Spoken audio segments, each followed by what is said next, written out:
Honorable members, the prayer. Lord, the God of righteousness and truth, grant to our King, to his government, to members of the Legislative Assembly, and to all in positions of responsibility, the guidance of your Spirit. May they never lead the province wrongly, through love of power, desire to please, or unworthy ideas, but laying aside all private interests and prejudice, keep in mind their responsibility to seek to improve the condition of all. Amen. Please be seated.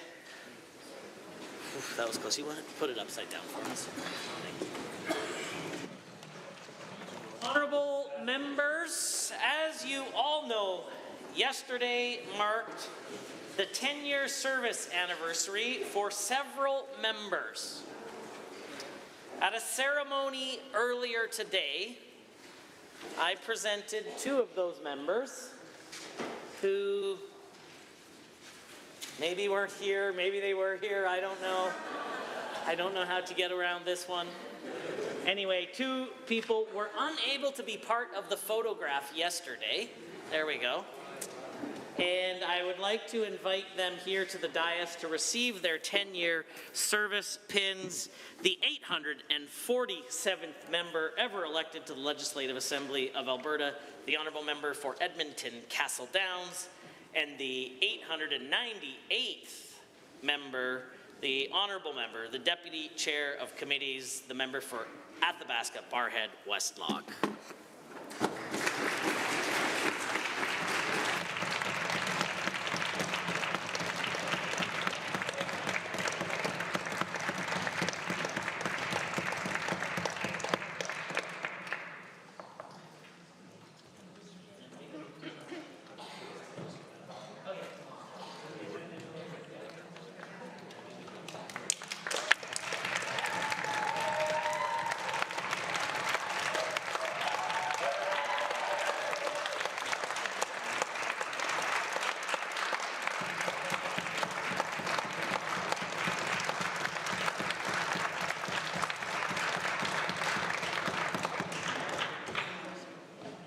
Don't feel like I got a standing ovation yesterday, but okay.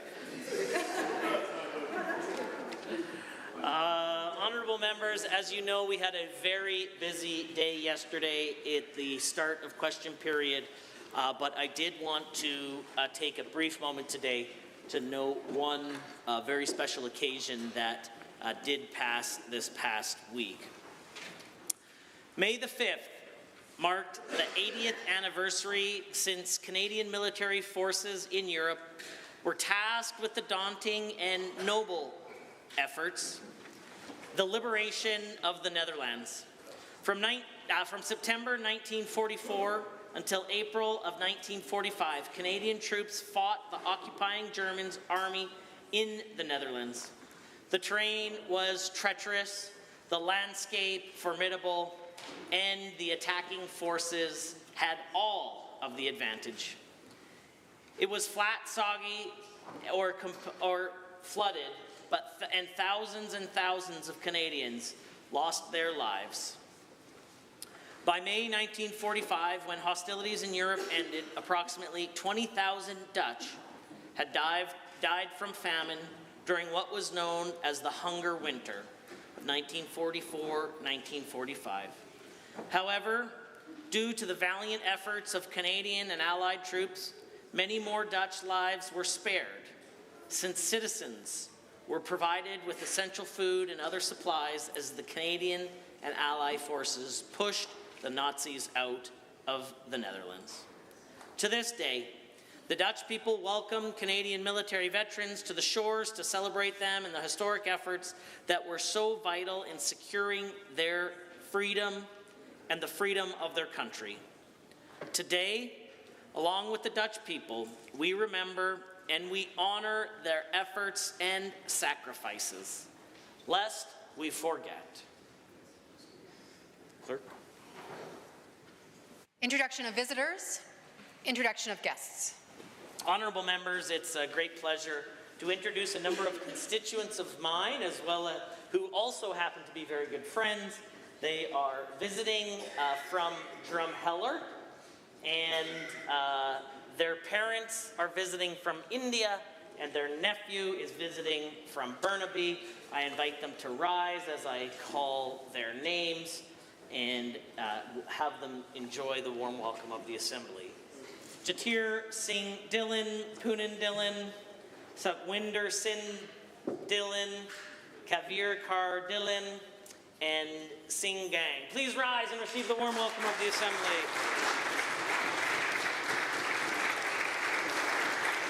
The Honourable Member for Edmonton Decor has a school group to introduce. Mr. Speaker, it's my pleasure to rise and introduce you and through you to the members of the Assembly, Northmount Grade 6 and Grade 5, students and their educators. They are both on both sides of the gallery. I ask them to rise and receive the traditional warm welcome of the Assembly. The Honourable Member for Edmonton Southwest.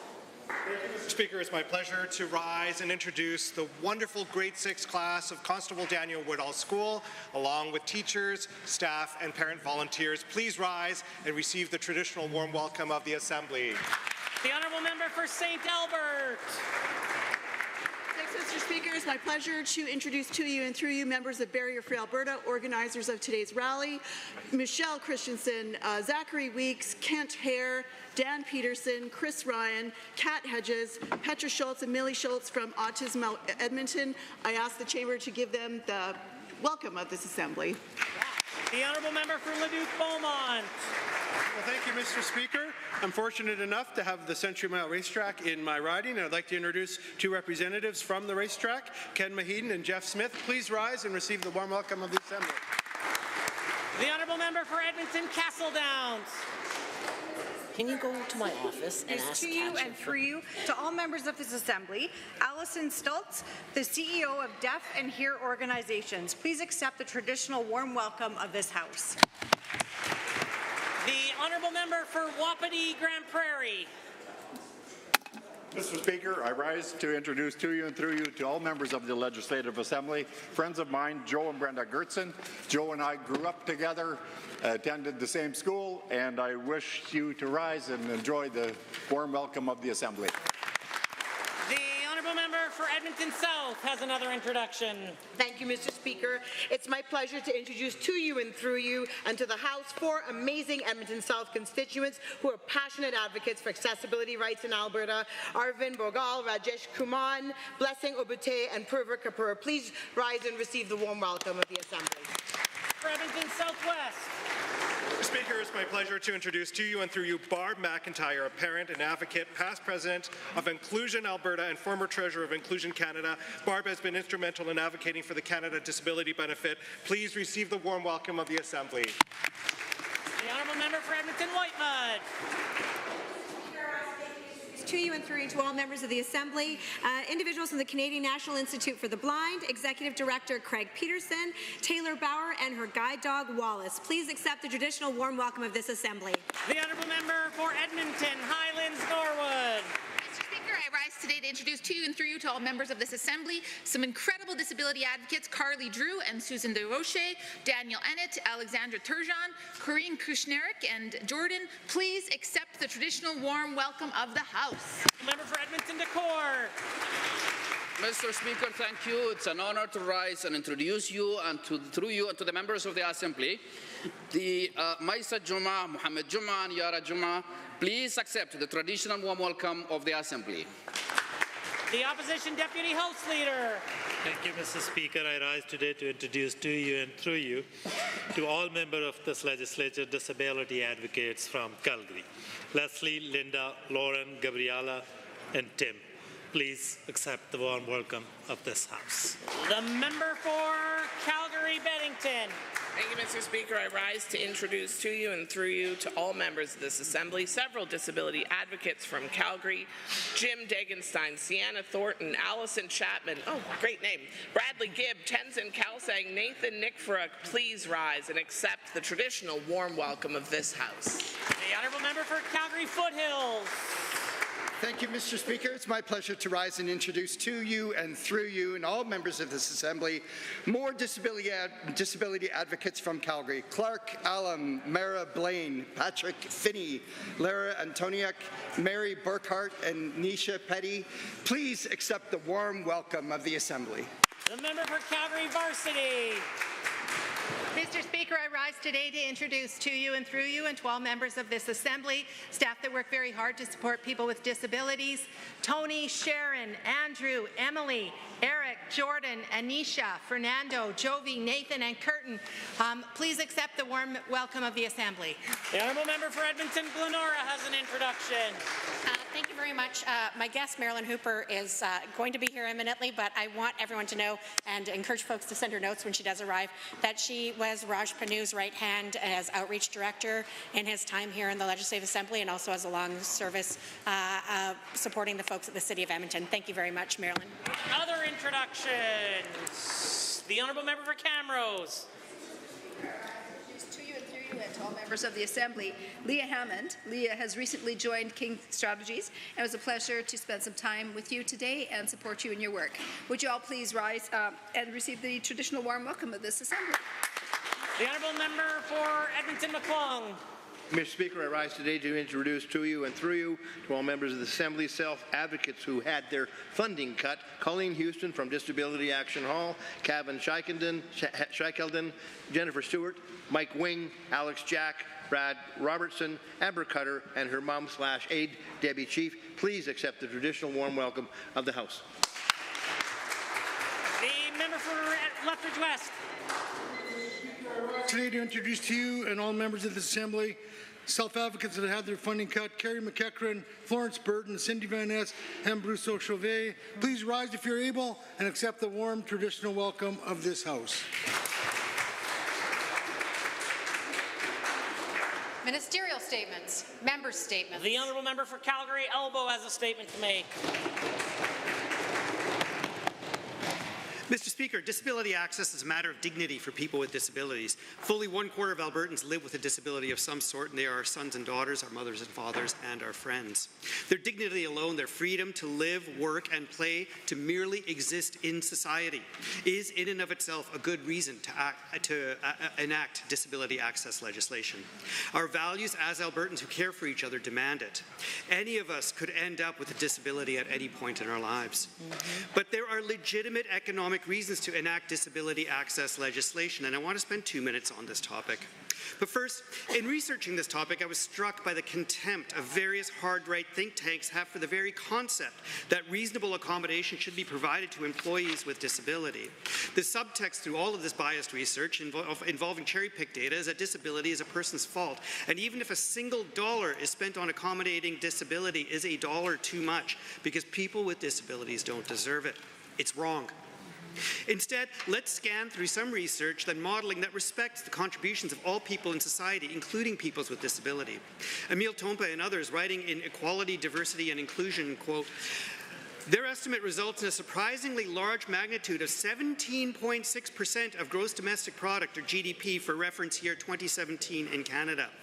The employment component, labeled as output and productivity, is 3.2% of GDP, end quote. These are the gains that can come from enacting disability access legislation. Mr. Speaker, let's be clear. Disability access legislation is not just good for people with disabilities, but for society as well, and can improve economic productivity. As an alternative to temporary foreign workers, why not promote an already existing workforce that's eager to fully participate in the labour market? A few small changes can make it possible for both people with disabilities to participate in the most dignified societal element, a life of employment, and for Albertans to reap the value. The Honourable Member for Leduc-Beaumont. Well, thank you, Mr. Speaker. Yesterday, the NDP took numerous hollow victory laps celebrating their accidental government from 2015. And I couldn't help but reflect on some facts that were conspicuously absent from their statements. They didn't talk about the fact that they brought in a carbon tax they didn't campaign on. They seemed to have forgotten the time they attacked family farms. They didn't remind Albertans that they raised electricity rates simply because they couldn't read a contract. They kept quiet when they raised corporate and personal income taxes and yet couldn't balance the budget once during their entire term in office. And finally, they seem to have forgotten that when they asked Albertans for a second mandate, they were promptly fired, making them the only one-term government in Alberta's history. Of course, Mr. Speaker, the NDP doesn't want you to remember any of that. In the last election, they didn't even run on their record as government, they ran away from it. And this last weekend, they ran to distance themselves from their federal family. But where are they running to, Mr. Speaker? The answer, straight into the arms of their new sweetheart, Mark Carney. I mean, seriously, I haven't seen a group of people swoon so hard over a new celebrity with questionable talent since it was Grade 8 Girls and Justin Bieber.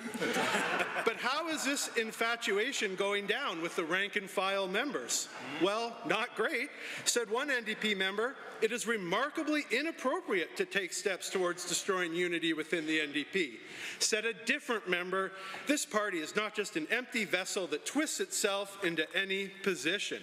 Ooh, talk about drama, new loves, betrayal, heated arguments, and a much anticipated logo change coming soon. Is this Alberta politics or an episode of Gossip Girl? I'll never tell. Back in 2015, Mr. Speaker, the NDP talked about an orange crush. Now, in 2025, all they care about is their Carney crush.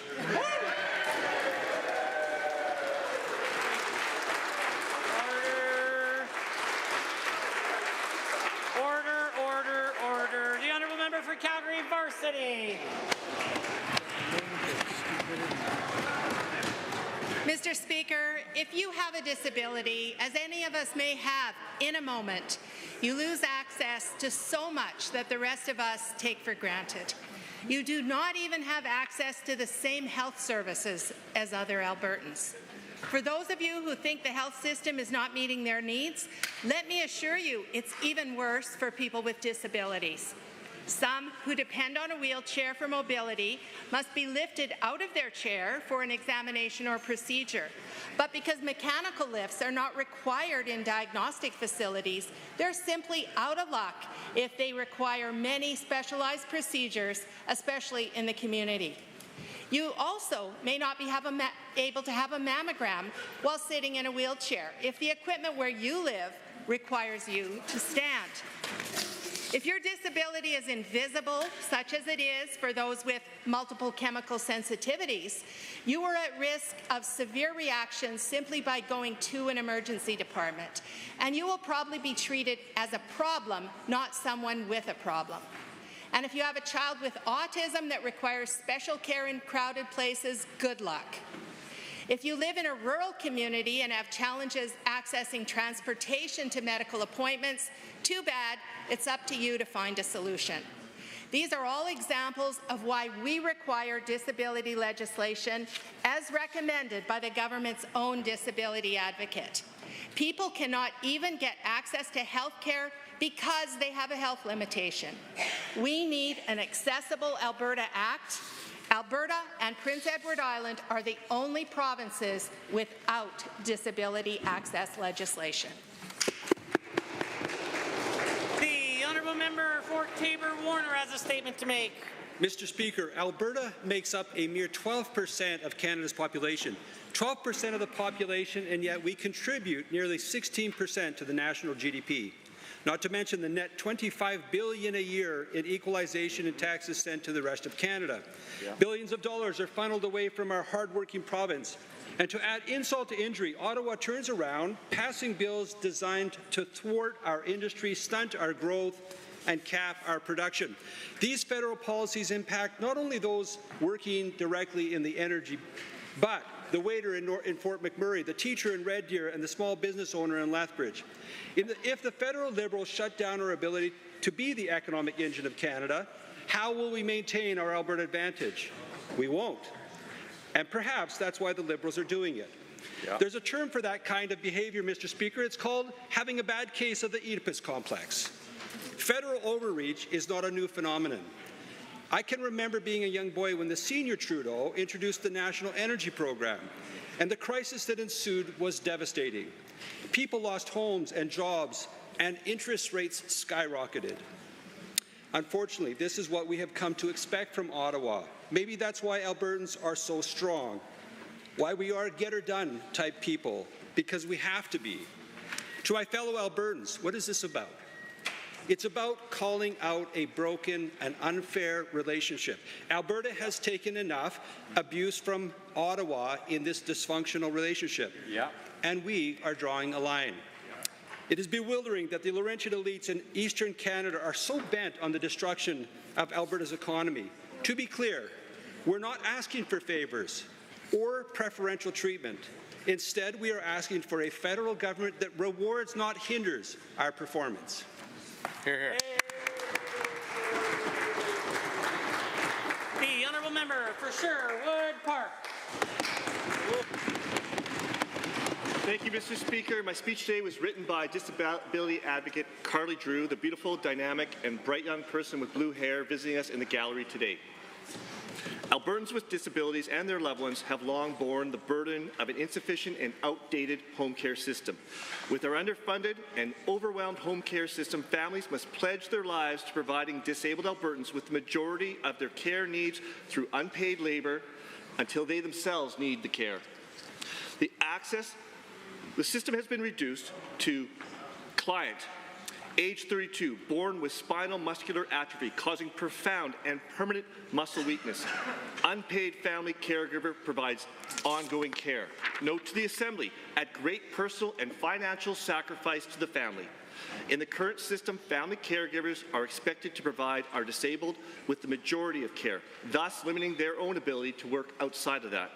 If we were to restrict non-disabled person to this same condition, it would be 1 bathroom break per day, 2 showers per week, 3 minutes to eat an entire meal. It would be considered unconscionable, unethical, and even abusive. And yet somehow, that continues to be the forced reality for Albertans with care needs when hours of home care are capped at 60 and very few are receiving more than 40. Without urgent and meaningful changes to home care, disabled folks and their families will be put into increasingly impossible situations, such as choosing between urination or work, bowel movements or sleep, meals or showers. It is not only personal and familial autonomy at stake, but their continued survival too. Our disabled brothers and sisters deserve to lead dignified lives in their homes. Axe the tax on Alberta's disabled families and the people. Thank you, Mr. Speaker. Honourable members, the time is very close to 1:50, and that makes it oral question period. And the Leader of His Majesty's Loyal Opposition has question number 1. Mr. Speaker, by focusing on federal grievances, the Premier tries to distract not only from a corruption scandal, but also from the policies and people she is responsible for and failing. This includes an estimated 1 in 5 Albertans who live with a disability. Every province except for Alberta and PEI have passed modern accessibility legislation to identify, remove, and prevent barriers to inclusion. In a report in 2023, this government's own hand-picked disabilities advocate urged this government to also make such a law. Why has this government sat on that report and not passed comprehensive accessibility legislation? The Honourable the Premier. Thank you, Mr. Speaker. My Minister of Seniors, Community and Social Services is undertaking a comprehensive review of all of our programs. We know that we have issues that need to be resolved on a number of fronts. It's why we've created a brand new program, the Alberta Disability Assistance Program, to give those with disabilities more options. We're looking at some of the wait lists that we have in PDD. We have increased the amount of money given to caregivers who offer services to those with disabilities. There are a lot of issues that have to be dealt with in his department, and he's working through them one at a time, Mr. Speaker. The Honourable Leader of the Opposition. 2 years and no work done on something that this government is responsible for. Without accessibility legislation, hundreds of thousands of disabled Albertans will continue to be locked out of workplaces, schools, and safe housing options where they could thrive. These should be priority issues for this Premier. She and her government are the ones responsible. Without accessibility legislation, hundreds of thousands of disabled Albertans will continue to face barriers that keep them struggling with poverty, isolation, unemployment, and basic participation participation in society. When will this government finally bring forward legislation? The Honourable the Premier. Thank you, Mr. Speaker. As I said, my Seniors, Community and Social Services Minister has a number of different files on his desk. He is working through them, some very big and comprehensive changes that he's making. And the purpose behind all of it is to make sure that we have more accessibility for those with disabilities so that they can participate to the full extent of their abilities. And so I'm looking forward to seeing some of the additional changes that the Minister intends to bring forward. We've already made some dramatic improvements in offering out new programs in order to be able to support those who want to do more work, and we intend to do more of that, Mr. Speaker. The Honourable Leader of the Opposition. Mr. Speaker, what this Premier's Minister has been working through is how to claw back $200 from disabled Albertans. That's right. Alberta is now the only province to snatch this new federal money out of the wallets of their own disabled citizens, and it is a reprehensible choice by this UCP government. I am disgusted by it. Disabled Albertans deserve a government that will pass accessibility legislation and stop the clawback of crucial support programs. When will the Premier and this government do their job and actually deliver for disabled Albertans? The Honourable Premier. Thank you, Mr. Speaker. We have always been the highest rate being offered for those with disabilities, and we have been the most supportive, and we intend to continue to be. We have always had policies where alternative income that is being generated for those who are on this program has to be declared, and we are happy to see that other provinces are being challenged by the federal government to match the level that we provide in Alberta. We are above what the federal government has established as their benchmark of $1,811 per month. We're at $1,901, and we will continue to index that, Mr. Speaker. Honourable Member for St. Albert. In 2013, I clearly recall this Premier railing against the Redford decision to massively cut disability supports. I watched as this Premier interacted with disabled Albertans, telling them, I'm here for you. Now this Premier is saying severely, permanently disabled Albertans who try to survive on $1,901 a month will not get to keep the $200 federal disability benefit because this Premier believes AISH is generous enough. This Premier gave her MLAs a housing allowance increase citing affordability, but AISH recipients, nothing for you. Why? The Honourable Minister of Seniors, Community and Social Services. Mr. Speaker, to be very clear, the AISH benefit in our province is not changing. It's legislated by this chamber, Mr. Speaker. It will remain $1,901, over $500 more a month than most comparable provinces, the highest amount in Canada, Mr. Speaker. Wow. It remains indexed, something this government's committed to. We also continue to increase disability line items across the government. Over $3.6 billion this government will invest, more than the NDP government ever dreamed of investing in disability services, because we're committed to standing with those with disabilities in Alberta, Mr. Speaker. The Honourable Member for St. Albert.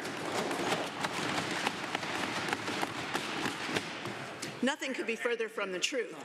This government's hand-picked disability advocate issued a report about the need for accessibility legislation, not just a design guide or a building guide, in 2023, and this government sat on it. They sat on the report. They contradicted their own experts by clawing back the $200 federal disability benefit. The disability advocate was super clear. People with disabilities live in deep poverty.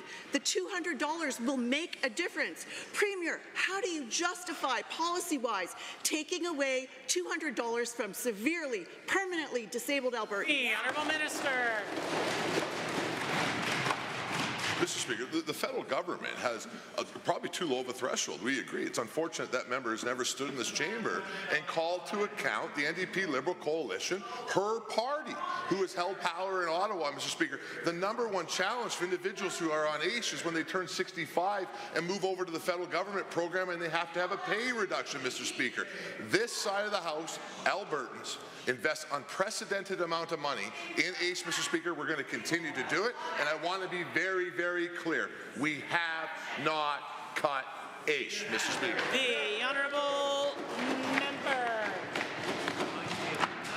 Albertans with disabilities are being harmed and left behind despite what this minister says in this place.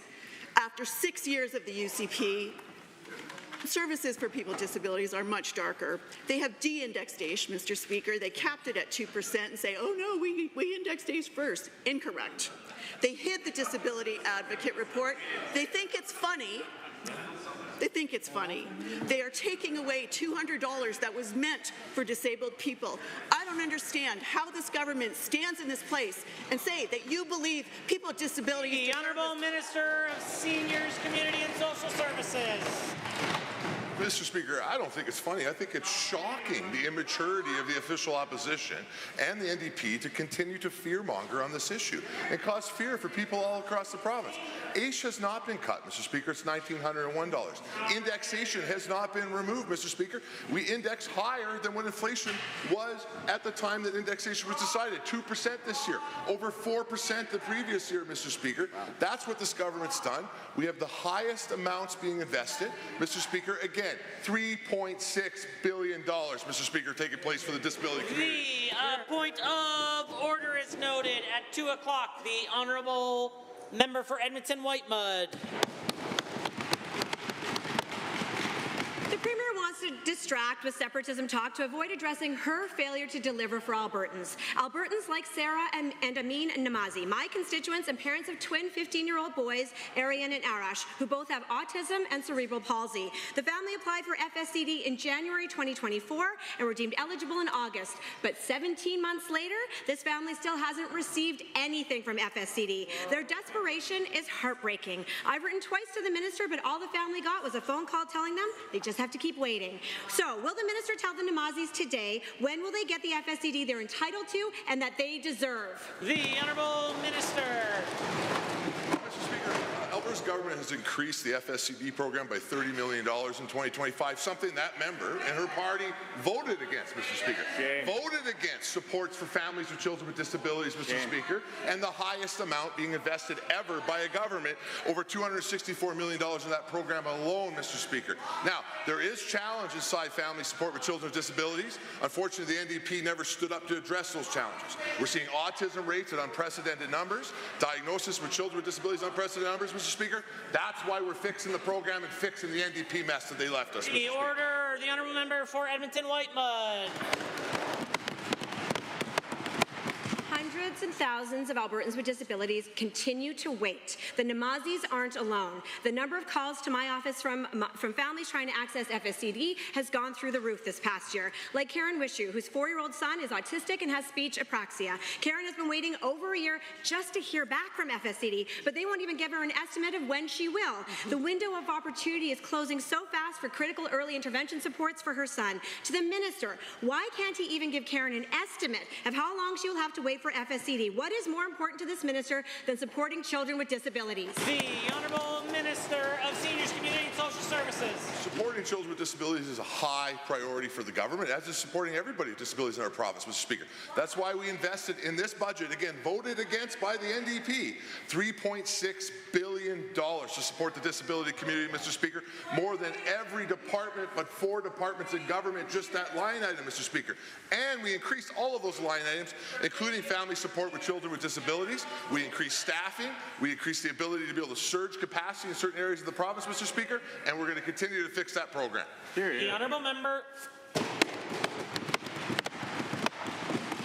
Children with disabilities and their families are waiting for years. Unfortunately, I can keep going. There's the mother of 2 preschoolers with autism who needed an aide for her daughters in daycare, but she's been told the wait list is at least 2 years for FSCD, and she's already waited a year. Meanwhile, she's quit her job to care for her kids and doesn't know if or when she'll be able to go back to work. She needs help.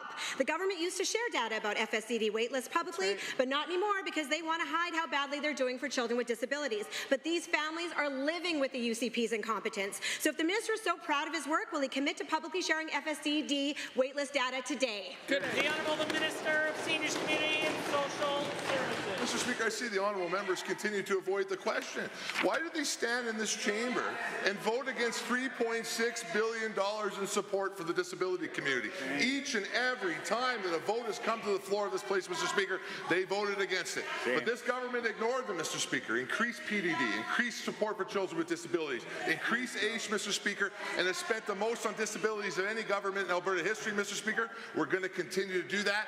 We will not be lectured by the NDP who have failed on this file and every file they ever touched in government. The order. The honourable member for Calgary, Boular-McCall. Mr. Speaker, my constituent demand the Premier do her job for Albertans and stop picking fights. This spring, the UCP decided to claw back the new $200 monthly federal disability benefit from AISH clients. AISH recipients deserve more supports, not less, which is why we were proud to increase and index AISH when we were in government, not cut it. Why is the UCP government making this reckless and cruel cut to AISH supports in the middle of an affordability crisis? The Honourable the Minister of Seniors, Community and Social Services. Mr. Speaker, unfortunately, the Honourable Member did not spend any money on indexation when he was in government. Not one penny. In fact, the only two ministers that ever have, both have my last name, Mr. Speaker. Our province spends more than any other province because we're committed to this. This is a high priority for us, Mr. Speaker. At $1,901 a month, plus about $400 in medical benefits, Mr. Speaker, that puts us over $554 higher than Manitoba, $533 higher than Ontario, $515 higher than Saskatchewan, and $1,417 higher than BC. And you know what we're really higher than? We're higher than anything the NDP ever spent on AISH. The honourable member for Calgary, Boular-McCall. Mr. Speaker, the employment rate for individuals with disabilities is far lower compared to those without disabilities. The federal disability benefit was intended to provide extra support, recognizing the increased costs of living and additional challenges faced by people with disabilities.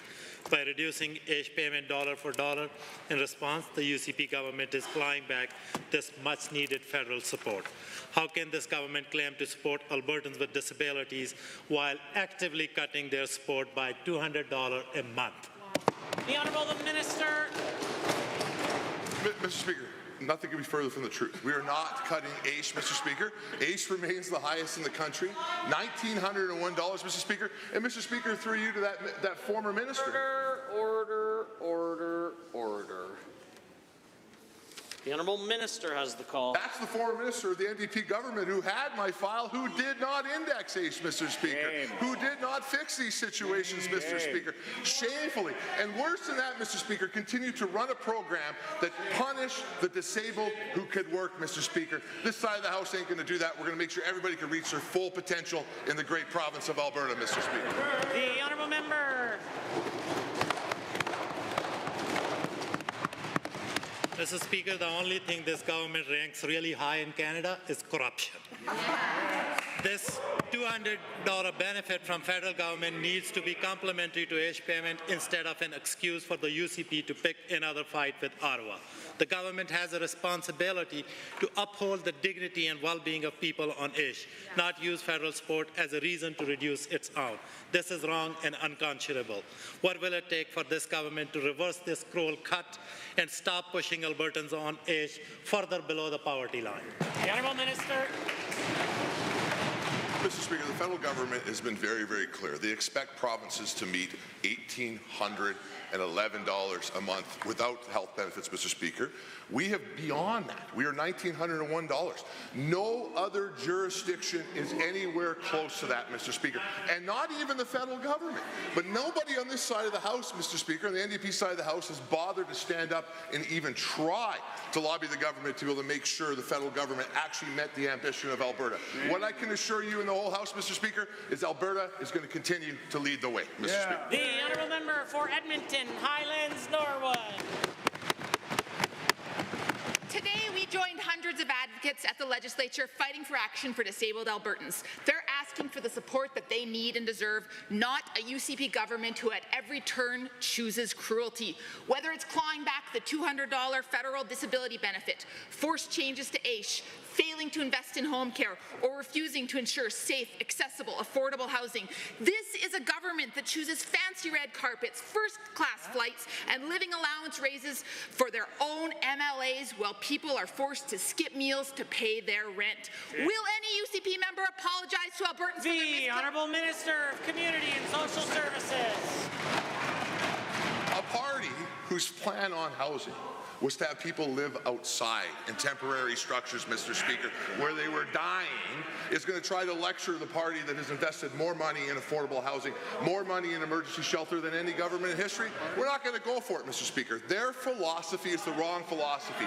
It's the philosophy that gets people hurt, and when it comes to disabilities, they want us to continue with an old process that punishes those with disabilities for going into the workplace, Mr. Speaker. This government rejects that, and we're going to stand with the disability community to make sure that they can do what they want. The honourable member for Edmonton Highlands Norwood. Given that that's a no, and given that one of the issues that disabled Albertans raise with us so often is a lack of safe, affordable, and accessible housing, and given that this UCP government has refused to make the investments needed in barrier-free units, will the minister explain to the House how many barrier-free affordable housing units exist, and will he outline his plan to create more, and will he describe the criteria he is using to determine what is and is not a barrier-free unit, since he refuses to support accessibility legislation? The Honourable Minister of Seniors, Community and Social Services. Mr. Speaker, the Minister of Municipal Affairs is working closely with my department on making sure that we can bring forward accessibility, design guidelines, and legislation associated with buildings, Mr. Speaker. At the same time, we require a certain percentage of all buildings and communities to be built accessible underneath the current standards, Mr. Speaker, something that we enforced. We're also investing more money in housing than any other government. And again, the official opposition, the NDP, when they were government just those short few years ago, built net zero new houses, Mr. Speaker, meaning they built no new houses, Mr. Speaker. Shame on them, Mr. Speaker. The honourable member for Edmonton Highlands Norwood. Wow. Given that the Auditor General's shocking report noted that the UCP stopped tracking the deteriorating conditions of affordable housing and they actually stopped reporting the amount of deferred maintenance, and given that it's clear the UCP is not even interested in supporting people whose well-being is affected by this deferred maintenance through things like poor ventilation, mold, extreme temperatures, and so much more, and given that disabled Albertans know that it's nearly impossible to find safe, accessible housing in good condition, will the minister please answer the question and explain how many of his so-called barrier-free units are uninhabitable due to his government's mismanagement of affordable housing stock? The Honourable Minister, Seniors, Community and Social Services. I'll tell you, Mr. Speaker, there's a heck of a lot more accessible housing in Alberta's housing plan than the NDP's plan to house people inside temporary structures with no heat, Mr. Speaker. We continue to build more structures than any other province, Mr. Speaker. And we're going to continue to do that because we're investing in making sure that more homes get built, Mr. Speaker, which is lowering rent by 7.8% in Calgary alone, Mr. Speaker, increasing the housing stock, Mr. Speaker, and putting us on track to continue to be the best province in this country to live in, Mr. Speaker. I know the NDP doesn't like Alberta, but this side of the House, we bet on Alberta every time, Mr. Speaker. Point of order is noted at 2:12. The honourable member for Vermilion, Lloydminster Wainwright. Thank you, Mr. Speaker. Alberta is home to some of the most innovative transplant programs in the country. In fact, the University of Alberta Hospital is internationally recognized for its organ and tissue transplant work. However, these advancements can only reach their full potential when enough organs are available for those in need.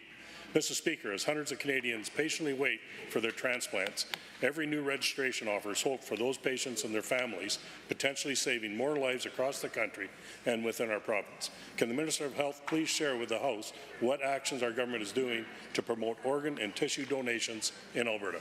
The Honourable the Minister of Health. Thank you, Mr. Speaker, and to the member for the question. Our government is indeed continuing to take action to raise awareness about organ and tissue donation. In fact, Mr. Speaker, we are even adding a checkbox to the T1 income tax form starting in 2025 tax year. Following Ontario, British Columbia, and Nunavut, Alberta's T1 tax form will now include a checkbox that allows Albertans to ask for more information about organ and tissue donations. So, Mr. Speaker, recipients will receive an email from the Government of Alberta, which will detail how to donate and to register. I hope many will consider checking off that box. The honourable member for Vermilion, Lloydminster Wainwright.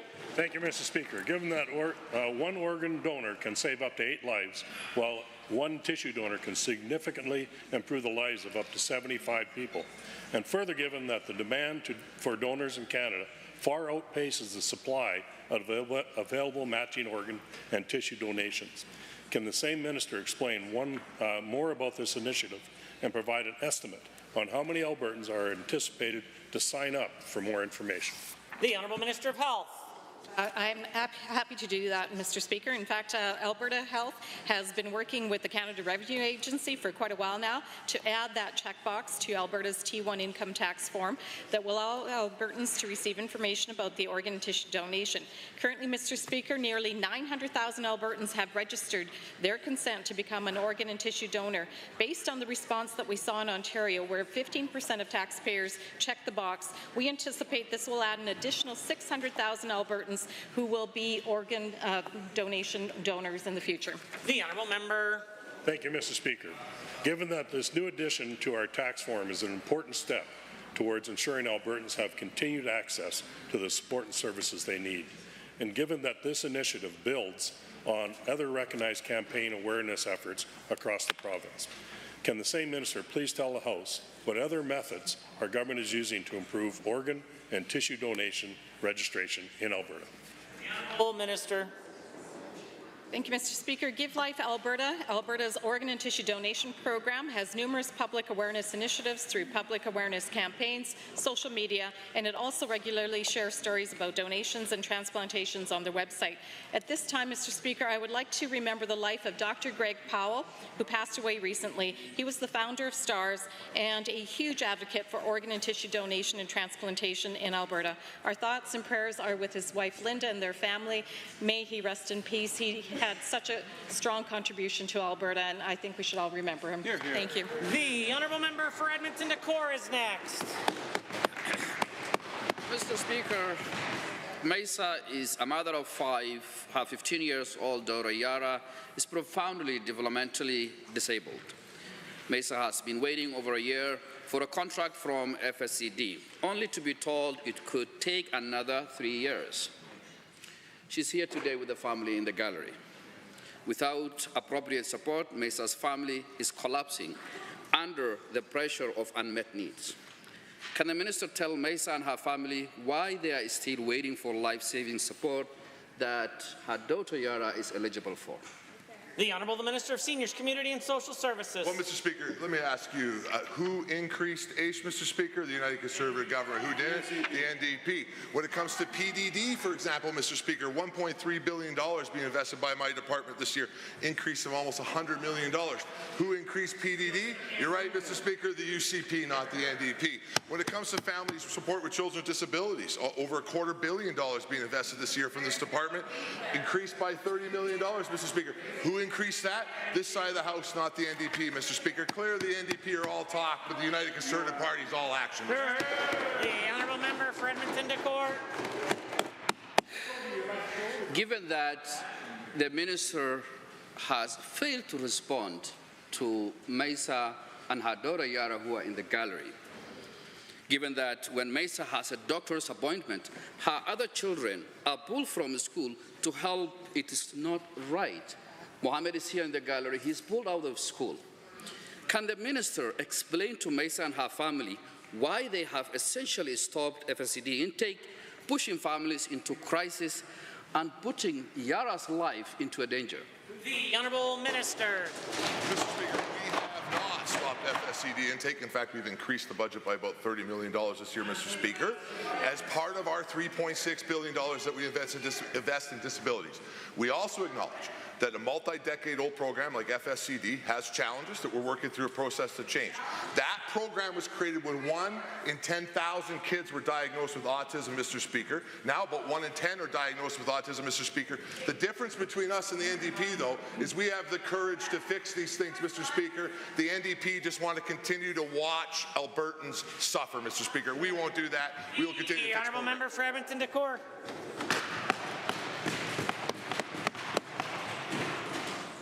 Given Yara doesn't have a respite worker and the family feels ignored, the family feels alone, the family feels abandoned by the system that was supposed to help. Given that twice the minister failed to give a response to Yara and her mother, Mesa, here. Given that this isn't just about service, it's about dignity, it's about compassion, it's the right thing for every Alberta children. What answer will the minister give their time again to Mesa, who is watching from the gallery here today, and to her daughter Yara, who is seated The there. Honourable Minister of Seniors, Community and Social Services. Mr. Speaker, again, $3.6 billion being invested by the Alberta government in disability supports, the most ever. And you know what happened twice, Mr. Speaker? That member and his party voted no, Mr. Speaker. Voted no to see that budget go to care for people with disabilities. Voted no to AISH. Voted no to AISH indexations. Voted no to increases to FSCD. Voted no to increases to PDD, Mr. Speaker. Voted no to the important work that the government does each and every day of the disability community. Mr. Speaker, that member just wants to play politics. He doesn't want to help anybody. It proves it, Mr. Speaker, because of his vote in this chamber, Mr. Speaker. The Honourable Member for Lethbridge West. Mr. Speaker, the minister ended funding for 3 organizations that provided advocacy supports for persons with developmental disabilities and their families. Southern Alberta Individualized Planning Association in Lethbridge, Self-Advocacy Federation in Edmonton, and Disability Action Hall in Calgary. These groups receive $420,000 a year combined, representing all or most of their funding, despite there being a year left in their service agreements. Will this minister just admit that these cruel cuts to services suggest that this government is obsessed with bullying our most vulnerable citizens? The Honourable Minister of Seniors, Community and Social Services. Mr. Speaker, we have continued to make sure that the investment that we make is going directly to front-line services, Mr. Speaker. The organizations the honourable member refers to still receive almost $33 million from the government to do their work, Mr. Speaker, and we're going to continue to invest in front-line services, Mr. Speaker, strategically making sure that each and every one of the dollars that we have from Treasury Board goes to directly helping people, Mr. Speaker. And again, that member is part of a party who didn't index H, who did not increase these line items, Mr. Speaker. All talk, no action, Mr. Speaker. The Honourable Member for Lethbridge West. Mr. Speaker, given that it's crystal clear that the minister does not understand that individual family advocacy is frontline direct service work, and given that many people with disabilities and their families who have been engaged with these organizations are outraged and worried about losing support, I ask the minister, was anyone consulted prior to making the decision to cut funding? Or was it just another deliberate, unilateral decision to inflict pain on people with disabilities and their families?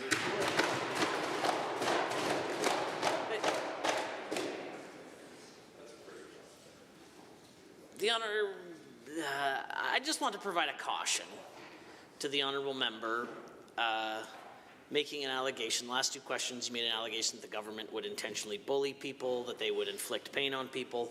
I think that's getting very close to the level of a point of order. The Honourable Minister of Seniors, Community and Social Services. Well, Mr. Speaker, in my experience, it's what you see when the other side doesn't have facts. They go down to deeply personal attacks, Mr. Speaker, and name-calling. Not this side of the House, Mr. Speaker, because we have facts. Something we're very proud of, Mr. Speaker, investing $3.6 billion. I'm proud to be the Social Services Minister that has the highest payments for disability supports anywhere in this country, Mr. Speaker. I'm proud to be under the leadership of a Premier who's the only Premier that actually invested money in indexation of AISH, Mr. Speaker. I don't need to name call, Mr. Speaker, because I'm part of a great government that's working each and every day to care for people with disabilities, Mr. Speaker, and we'll continue to ignore them and just do our job, Mr. Speaker. The Honourable Member for Edmonton Southwest. Sorry, my apologies, you're correct. The Honourable Member for Lethbridge West. Mr. Speaker, given that this government would rather spend $280,000 on replacing carpet in the Premier's office than these important grants to supporting hundreds of people with disabilities, and given that funding support to ACE recipients has been reduced along with the aforementioned cuts, will the minister admit to this Assembly that the UCP government has no interest to properly and adequately support people with developmental disabilities in this province? Honourable Minister. Mr. Speaker, again, we've increased PDD funding more than the NDP ever spent, Mr. Speaker, and that member who's part of a federal party who has continued to prop up a government that has forced $1,811 payments, significantly less than Alberta when it comes to AISH. Let's talk about another NDP province, Manitoba, $554 lower than Alberta, and BC, $417. We're $417 higher than another NDP province, BC. This Conservative government won't be lectured by the NDP when it comes to keeping care of Albertans, because we're doing it with action. They're just nothing but words. The Honourable Member for Lethbridge, the member for Edmonton Southwest. Mr. Speaker, the Premier should be focused on the needs of Albertans, not picking yet another fight with Ottawa at a time when people need support. The Persons with Developmental Disabilities program is supposed to ensure that Albertans with intellectual disabilities thrive, pursuing employment or more fully participating in community. But the system has clearly failed them. The wait lists are so long, the government has stopped reporting on their numbers. To the Minister, how many PDD-eligible Albertans are still waiting to receive supports, and what is the government doing to ensure timely access? Good question. The Honourable Minister of Seniors, Community and Social Services. Mr. Speaker, we continue to heavily invest in the PDD space, Mr. Speaker, making sure that they have enough staff to do their work. We're seeing wait times go down across the province, actually, when it comes to PDD, Mr. Speaker. And it's interesting that the Honourable Member brings up the federal government, that they were too scared to divorce from their federal party this weekend, Mr. Speaker, because they have been shoring up a government that has spent nothing on people with disabilities, who has brought forward a Canadian disability benefit that has been widely pointed out as too low, Mr. Speaker, and most shockingly, Mr. Speaker, has done nothing for Indigenous disabled kids anywhere in this country, Mr. Speaker, but this province keeps stepping up to the plate, doing our job and doing the federal government's job too, Mr. Speaker. The Honourable Member for Edmonton Southwest. Given that PDD-eligible individuals and their families face strenuous, opaque, and bureaucratic processes just to access supports, given the program under the UCP has become exclusive rather than inclusive, not only ironic, but cruel, and given that PDD-eligible Albertans often only receive support if they meet the arbitrary, urgent, and critical needs criteria, even when it is clear that applicants are in desperate need, will the Minister commit to removing the urgent and critical needs criteria and finally end the long wait times? The Minister. Mr. Speaker, what I will commit to doing is continuing to fix the NDP mess in the disability space, Mr. Speaker. You want to talk about cruelty, Mr. Speaker, was continuing to bring forth consecutive budgets with no indexation, no increases to the major disability lines, and completely abandoning the disability community. And more shockingly, Mr. Speaker, continuing to force those who are on age that want to participate in employment to be punished, to have their wages clawed back for their hard work, Mr. Speaker. Again, this side of the House, we're proud to stand with the disability community, and we're proud to make programs that work for them and are the most generous and beneficial programs anywhere in this country, Mr. Speaker. Given that a broken PDD system leaves thousands of vulnerable Albertans in isolation at home, away from community, dreams fading, health declining, and a life squandered, given that in many cases PDD refuses to issue even a formal response to support requests so that applicants can appeal a decision, given that the system is clearly designed to make it harder, not easier to access, which is cruel and unnecessary, does the Minister actually believe Albertans with intellectual disabilities deserve to live a life of dignity? And if so, why does he refuse to act? The Honourable Minister. Mr. Speaker, I very much believe that those with developmental disabilities deserve dignity and to be able to live a quality life here in the province. It's why I increased the NDP's budget when it came to persons with development disabilities. It's why I have a $3.6 billion line item in the social services budget to invest in the disability community. It's why we have the highest age payments anywhere in the country, Mr. Speaker, and it's also why we're refocusing the healthcare system to be able to make sure that those who face disabilities are not punished as they enter the healthcare system like they were underneath the NDP government, Mr. Speaker. The Honourable Member for Edmonton South has a question to ask. Mr. Speaker, the Premier has a job to do, but instead of focusing on the programs that Albertans need, she'd rather pick fights instead of ensuring all Albertans have the opportunity to thrive. That's right. 6 years. For 6 years, this UCP government has outright abandoned Albertans living with disabilities when it comes to employment opportunities. The unemployment rate for Albertans with disabilities is nearly double compared to those without disabilities. To the Minister of Jobs, Economy and Trade, what is your plan to provide pathways to employment for individuals with disabilities? Great question. The Honourable the Minister of Seniors, Community and Social Services. Mr. Speaker, I'm glad that question came up, Mr. Speaker, because as we brought forward our new Alberta Disability Assistance assistance program, Mr. Speaker, to help individuals who want to go to work. We doubled our line item on employment supports for Albertans with disabilities, Mr. Speaker. That's a significant investment against something the other side didn't do, Mr. Speaker, because secretly they don't want people to go back to work. We already know this from their other plans. Their plan is to continue to see Alberta suffer, Mr. Speaker, not see us move forward. This side of the House fundamentally disagrees with it. It's why we invest in supports for Albertans with disabilities for employment as well as other supports, Mr. Speaker. The honourable member for Edmonton South.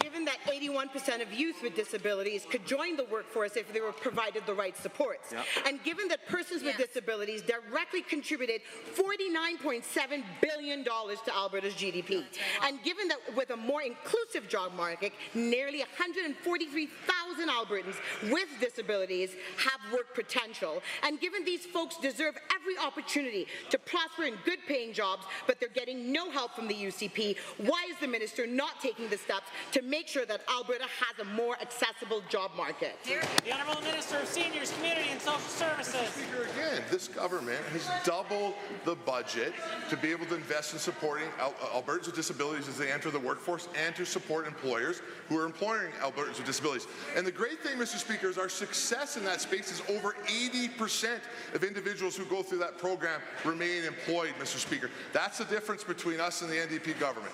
We are investing in quality programs that provide long-term success to Albertans, Mr. Speaker. They want to continue with the status quo that has people on age not allowed to work, Mr. Speaker. Shame on them for that. The honourable member for Edmonton South. Given that persons with disabilities are more likely to live in poverty and less likely to be employed than other Albertans, and given that supporting disabled Albertans to find work opportunities can reduce disability poverty, and given that this UCP government has refused to put forward accessibility legislation that would support Albertans with disabilities to find meaningful employment, with no programs in place, does this UCP government even believe that Albertans with disabilities matter in the workforce? Good question. The Honourable the Minister. Mr. Speaker, we believe Albertans with disabilities matter very much, Mr. Speaker, which is why we're investing $3.6 billion. It's why we've increased PDD funding. It's why we've increased children with disabilities funding. It's why we've increased line items for employment supports, Mr. Speaker.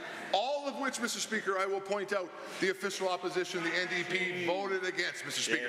They voted against ACE increases. They voted against PDD increases. They voted against children with disability increases, Mr. Speaker. They're all talk, Mr. Speaker. They don't want to get to work. But rest assured, Albertans, through you, Mr. Speaker, the United Conservative Party is here. We're going to continue to fix the system and make sure Alberta is the best place in this country.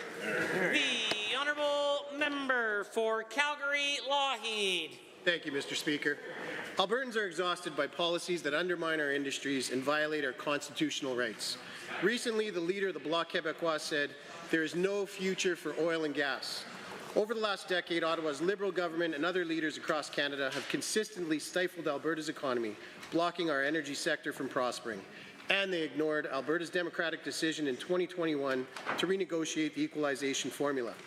Can the Minister of Treasury Board and Finance please share what our government has done in response to the equalization referendum? The Honourable the Minister of Finance. Thank you, Mr. Speaker, and thank you to the member for the question. Over the past 25 years, Alberta has contributed over $450 billion more in federal taxes than the province received back in transfers and services.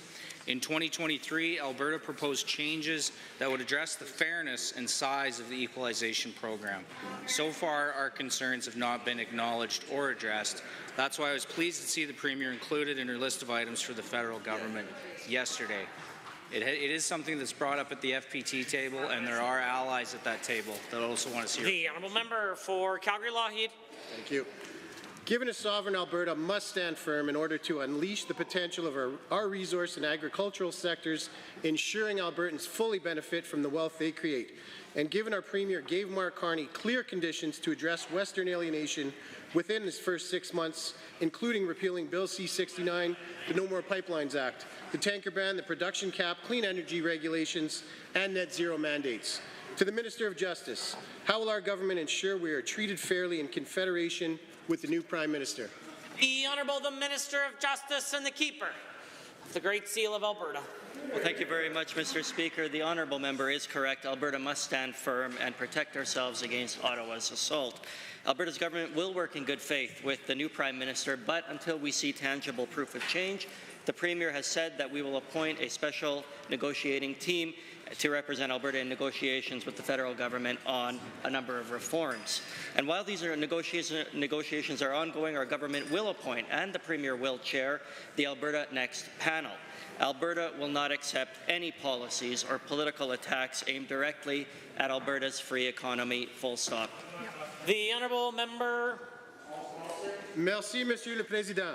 Étant donné que les Albertains ont entendu beaucoup de belles paroles sans voir d'action concrète de la part du gouvernement fédéral qui dit vouloir les traiter plus justement, au même ministre, qu'est-ce que notre gouvernement va faire si Ottawa ne respecte pas les conditions fixées par notre Premier ministre dans les 6 premiers mois? Et quand on peut faire que les Albertains soient traités justement? The honourable minister. Thank you, Mr. Speaker. Merci pour la question. Mr. Speaker, as I said previously, we are taking action to ensure that the federal government does not continue its pattern of destructive legislation and policies that have ravaged our provincial and national economies this past decade. Albertans are more of a actions speak louder than words kind of people, Mr. Speaker. We continue to do everything in our power to counteract Ottawa's chill on investment in this province, in the energy, agricultural sectors, and other sectors through various tax cuts and incentive programs which greatly strain our provincial budget. But I'm confident that with the leadership of this Premier, Mr. Speaker, we will continue to represent our province in negotiations, stand up to Ottawa, and represent Albertans, full stop. The honourable member for Edmonton Manning. Thank you, Mr. Speaker. The wildfire season has begun in Alberta. Currently, there are 17 active wildfires, with 2 listed out of control. Local emergencies and evacuation alerts have already been declared, and it's only May 6th. Wildfires can be terrifying for disabled Albertans who require mobility supports, medication, staff, and accessible accommodations. Can the minister explain what work is being done to ensure appropriate evacuation planning is being done to ensure disabled Albertans have access to information and all necessary supports to evacuate with ease? The Honourable, the Minister, the Deputy Premier, and the Minister of Public Safety Emergency Preparedness. Well, thank you very much, Mr. Speaker, and I thank the member for the question. Of course, anytime we have a fire in the province of Alberta, certainly it is a concern for Albertans. I can tell you that Alberta Emergency Management Agency has been working diligently with municipalities and First Nations all throughout this province, and I can tell you that regardless of the issue, whether it be fire, flood, or whatever the emergency that is coming towards a municipality, they have a plan in place to make sure that people get evacuated in, of course, due course. Thank you. For Edmonton Manning. Thank you, Mr. Speaker. Given that wildfire evacuation posed significant financial strain, something most Albertans would receive AISH and PDD supports cannot afford, and given that the UCP does not triage financial supports based on income level, forcing everyone to pay up front first, and given that financial impact to AISH recipients is high because they may require accessible accommodations, emergency medication, and could also have service animals, can the minister tell the House what financial programs are being developed to support disabled Albertans who may be forced to evacuate? The Honourable Minister of Seniors, Community and Social Services. Well, Mr. Speaker, in the case of evacuation, I, as a minister, sit on the Emergency Cabinet Committee. We're right there at the table, including with my Deputy Minister. One of the first things that we do is contact everybody on our client rolls that are in that area, including AISH clients, PDD clients, and families with children with disabilities. We prioritize on accessibility and ability to be able to move those individuals and what their need may be, and we divert appropriate resources to be able to make sure those people are able to evacuate with everybody else, at the same time as making sure that we have top-of-the-line evacuation payments to care for all families who are evacuating areas like fires, Mr. Speaker. The Honourable Member. Thank you, Mr. Speaker. Given my question was about the fact that people on AISH may not have the funds to pay up front, I would like the minister to please clarify the record what he is doing to support individuals who may need financial assistance up front when they are evacuating. And given that we are at the beginning of the wildfire season, and given that these weather changes increase frequency and intensity of wildfire, and given the impact to air quality has significant impact on the quality of life for Albertans with respiratory conditions, to the Minister, what work is being done to protect Albertans with respiratory conditions from deadly impacts of wildfire smoke? The Honourable Minister. Mr. Speaker, the honourable member has been part of the process, so she may not know. Evacuation payments aren't done by receipts. They're immediately given in cash to people that are evacuating areas to be able to make sure that they get their resources immediately, Mr. Speaker. Despite the member yelling, that doesn't change the facts, Mr. Speaker. Further to that, if there was somebody on AISH or on any type of social support that needed more supports in that moment, my department would immediately flow funds to make sure that they were kept care of during evacuations, just like we did in Jasper with no loss of life, Mr. Speaker, because we know what we're doing. The honourable member for Edmonton Castle Downs. Mr. Speaker, Albertans living with disabilities deserve a government that works for them and their priorities instead of always picking endless fights. The Alberta Sports Hall of Fame is currently inaccessible to visitors living with disabilities, including para-athletes, effectively barring our own champions from this facility that is supposed to celebrate them. Why has this government failed to ensure accessibility in their sports facilities, and how will they rectify this error to ensure accessibility for all of our champions worthy of celebration? The Honourable the Minister of Sport and Tourism, the government leader. Thank you, Mr. Speaker, and I want to thank the member opposite for the good question. I think sport and accessibility is for everyone. I want to make sure that all Albertans have the ability to visit the Alberta Sport Hall of Fame and enjoy the illustrious and incredible record that we have of sports accomplishments in this province. I will certainly be looking into this, Mr. Speaker, and I'm happy to meet with that member offline as well to talk more about some of the concerns they have with regards to accessibility to Alberta's Sport Hall of Fame. The honourable member for Edmonton Castle Downs. Given that Alberta is currently one of the only Canadian provinces with accessibility legislation, and given that recommendations in support of all-encompassing law were included in a June 2023 report that this government failed to release to the public, and given the disability advocates have since called for accessibility legislation which would make sure that venues like the Alberta Sports Hall of Fame, a public space, are indeed accessible, how much longer can one of the most vulnerable communities among us expect to wait before this government applies the recommendations they were given 2 years ago? The Honourable the Minister of Seniors, Community and Social Services. Well, Mr. Speaker, one of the things we do on accessibility is we actually make sure that every unit of housing, 14% of every unit that we build, has to be accessible. The federal government only calls for 10%. Just another example where Alberta continues to exceed across the country because of the priority that we have with that. Me and the Minister of Sport just recently invested a significant amount of monies in the AMP program in both Edmonton and Calgary, working with children, both with disabilities and without disabilities, to be able to go through the sledge hockey program and learn about disabilities, Mr. Speaker. Critical investments in that space. We're going to continue to do that, and the Minister of Municipal Affairs is working on inclusion legislation. The honourable member.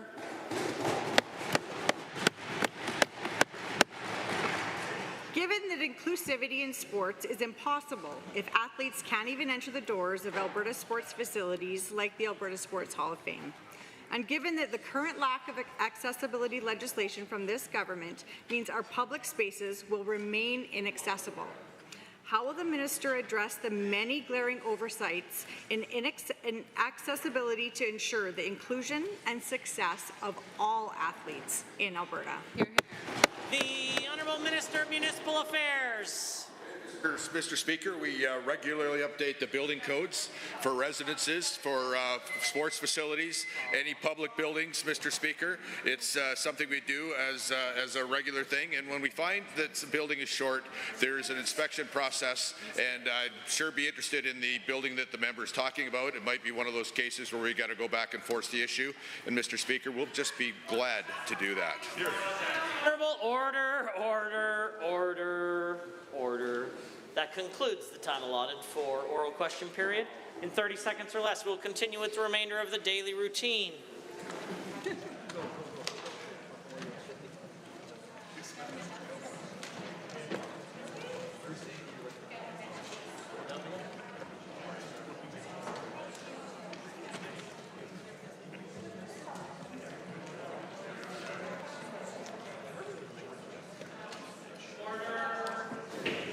The honourable member for Calgary-Klein has a statement to make.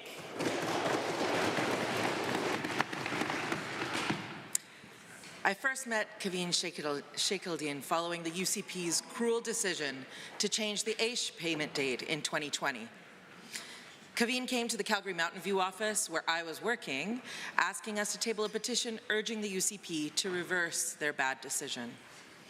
The UCP insisted for years that they change the AISH payment date to help disabled people.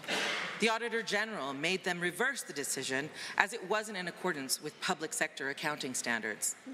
Their incompetence continues to harm Albertans. Kaveen told me that she didn't expect her MLA's office to take her seriously. She's been dismissed by government officials before, including this current government. But our NDP MLAs actively listen to all constituents, not just the rich or connected ones. Kaveen's petition was tabled, and as they say, the rest is history. Kaveen is a person with a disability who receives AISH and wants to work when she is well. But work is not easy to find, especially for a disabled person. Kaveen is kind, strong, and a fierce disability advocate who is here with us today. Her mom passed away October 7th of last year. Life has been hard and more expensive since then, and she's had to move into a one-bedroom. She's now in Calgary Cross. Watch for her email, Minister. Kaveen has a message for the Premier and her government today. We need the extra money. It helps with rent, short notice for transportation on medical issues, fruit and vegetables, and allergen-free products. Taking the $200 Canada Disability Benefit away from AISH recipients makes us feel like we don't matter. I want the government to know that we do matter. Mr. Speaker, Kaveen is only one of tens of thousands of Albertans with disabilities who need an extra $200 per month to cushion the deep poverty they're in. It costs nothing to let them keep it, and it is not the UCP's right to have it. Presenting reports by standing in special committees. Presenting petitions. Notices of motions. The honourable member for Edmonton West Henday. Thank you, Mr. Speaker. I rise pursuant to SO 42 to request that the ordinary business of the Legislative Assembly be adjourned to debate a motion that is urgent and pressing and which my colleague read out under notices of motion. I would like... Oh, sorry. Thank you. I would like to acknowledge that pursuant to SO 42, I have provided the members of this... You have to read. All you need to do is read me the motion. Okay. And then I'll call upon you in a few minutes. Thank you, Mr. Speaker. So I propose the following motion: be it resolved that the Legislative Assembly A, recognize that Treaty Number 6, Number 7, and Treaty Number 8 between the Crown and First Nations predate the creation of Alberta. B, acknowledge that existing Aboriginal and treaty rights are recognized and affirmed under Section 35 of the Constitution Act 1982 and are binding on federal and provincial governments. And C, take all necessary steps to prevent a referendum on the independence of Alberta from Canada, which would be a clear breach of the government's treaty obligations. Grab a seat and we'll do the rest of that in just a few moments. Introduction of bills, tabling returns and reports. The honourable member for Edmonton Glenora has a tabling. Thanks, Mr. Speaker. I have two today. The first is a letter from Joan who writes about knee surgeries that require overnight stays at the Royal Alexandra Hospital and lack of access to those under the current government. And the second is from Shannon, and it's about the cuts to coverage for eye exams for seniors. Are there other tablings? The honourable member for Edmonton Highlands Norwood, followed by Cypress Medicine-Hat. Mr. Speaker, this is a letter from someone named Jennifer, and she asked me to table this. It's calling out the Premier for her hypocrisy when it comes to the Premier's past record in calling out Premier Redford, and she's urging this UCP government to do the right thing when it comes to the corrupt care scandal. Cypress Medicine-Hat. Rise to table Calgary Herald article titled No Longer Makes Sense for Alberta to Rely on the RCMP for Policing, highlighting a policy brief titled Reforming the RCMP, a path forward to end provincial and municipal contract policing. The honourable member for Calgary Elbow, Edmonton South. Rise to table a copy of an article that I referenced in my member statement in the journal Equality, Diversity and Inclusion entitled Guest Editorial, The Benefits of Inclusion, Disability and Work in the 21st Century, talking about modeling showing economic gains from inclusion. Thank you. Edmonton South. Thank you, Mr. Speaker. I'd like to table 5 copies of a letter from a constituent who's a member of Inclusion Edmonton Region. He shared deep concerns over the Ministry of Seniors Community Social Services decision to terminate a portion of the Inclusion Alberta Family Initiatives grant and how detrimental that cut is to folks who live with disabilities. Member for Edmonton McClung.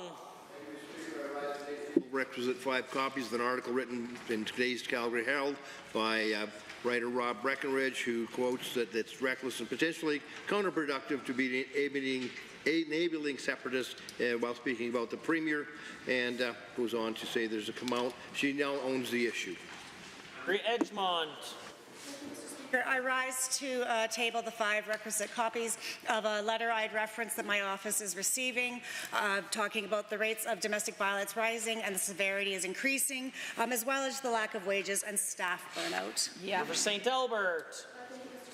5 copies of an email from Janice Manchul, who describes the last few days of her deaf-blind mother's life in an inaccessible healthcare system. For Edmonton Meadows. Mr. Speaker, I have a requisite number of copies of 2 different articles. The article from Edmonton Journal on November 8, 2016 says age and seniors benefit will increase with the cost of living under NDP bill.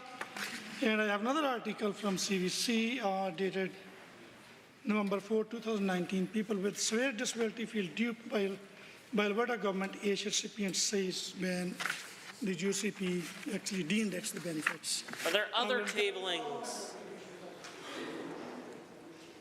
Seeing and hearing none, the clerk, please. Tablings to the clerk. I wish to advise the Assembly that the following documents were deposited with the Office of the Clerk on behalf of Honourable Minister LaGrange, Minister of Health, pursuant to the Health Professions Act, College of Registered Nurses of Alberta 2023-24 Annual Report, pursuant to the Public Health Act, Public Health Appeal Board 2024 Annual Report. Honourable members, it brings us to points of order, and at 2 o'clock, the government rose on a point of order. Thank you, Mr. Speaker. I rose at 2 o'clock in a point of order. At the time noted, the member from St. Albert was making a number of comments at the Minister of Seniors, Community and Social Services during his answer and question period. At the time noted, the member from St. Albert said, "Your incompetence and corruption is dangerous." Mr. Speaker, accusing the government, or rather accusing a government member or any member in good standing in this chamber of corruption, which is a crime, and it's not the first time that it's been done in this chamber, Mr. Speaker, actually not the first time it's been done in the last couple of days, that the opposition has accused a government member of a crime.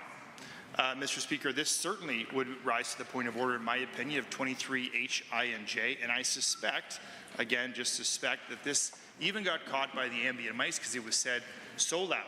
I have a whole list of instances when the opposition have been ruled out of order for saying the government was in one way or another incompetent or dangerous, and I do believe, Mr. Speaker, that I think this is a point of order, but I'll take your ruling. The member for St. Albert. Apologize and withdraw. I consider this matter dealt with and concluded.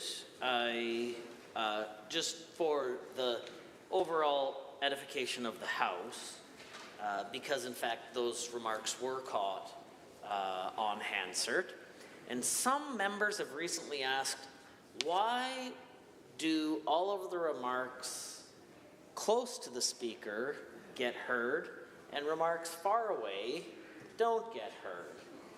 And that is largely because of the location of the ambient mics that assist Hansard.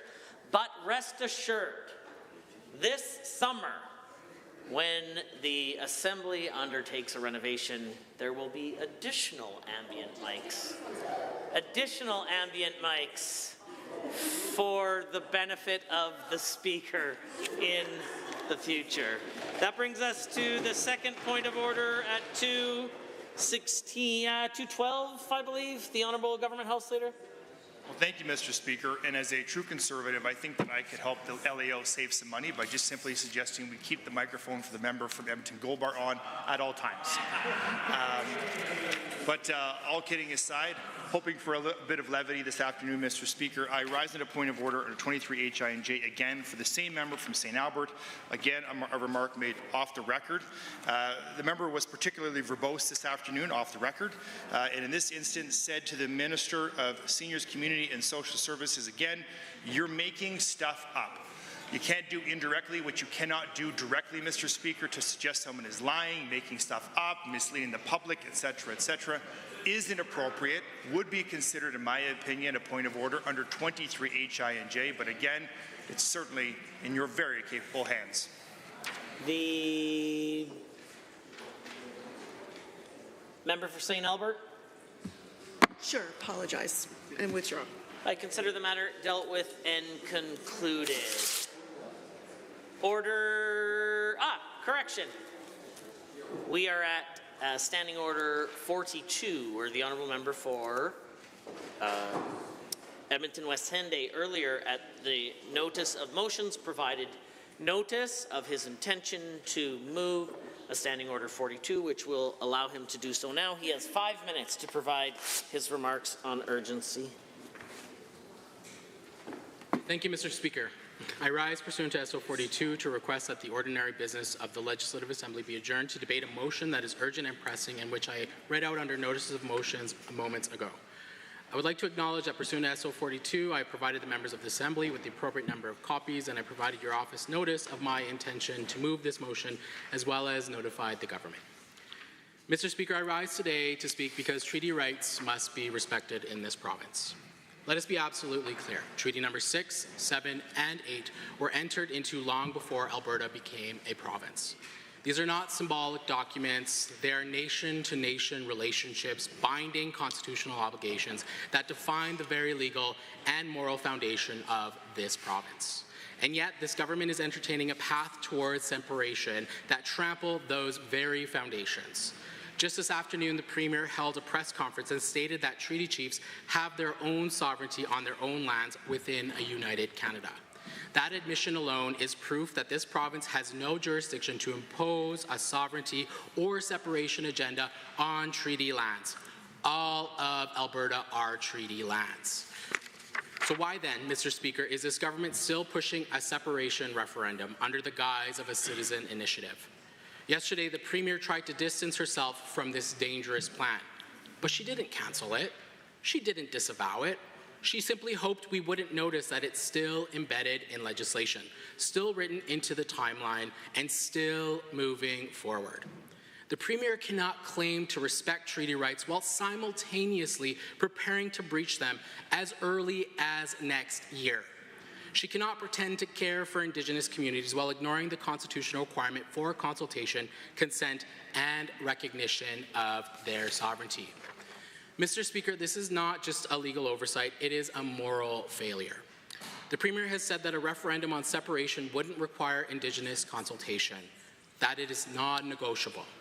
This statement alone should set off alarms across this country, because a referendum that ignores treaty rights is not only illegitimate, it's unconstitutional. It disrespects the Crown-Indigenous relationship.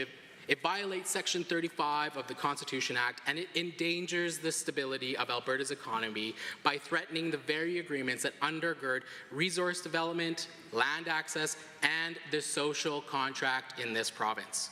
Treaty rights are not an obstacle to be worked around. They are the very conditions that made Alberta's prosperity possible and this province to exist. First Nations leaders from Treaties 6, 7, and 8 have been unequivocal just today. They have said that any move towards separation would be a direct violation of their rights and a breach of their treaties, and they're ready to respond in kind. They are right. That's why we're calling on this government to take all necessary steps to prevent a referendum on Alberta's succession, not pass laws to make it easier. This emergency motion is not about partisanship. It is about principle. If the Premier truly believes in reconciliation, then she must denounce separatism clearly, unequivocally, and immediately. She must commit to amending Bill 54 until full, meaningful consultation with First Nations has occurred, because no government in this province has the right to tear up the treaties that define this land, because treaties were entered into with the Crown. Mr. Speaker, Alberta is stronger when we respect treaty. Please grant unanimous consent. Let us do the right thing. Let us respect the treaties, and let us reject separatism before this government takes a step that cannot be undone. Hi, hi, Nanaskamun. Hi.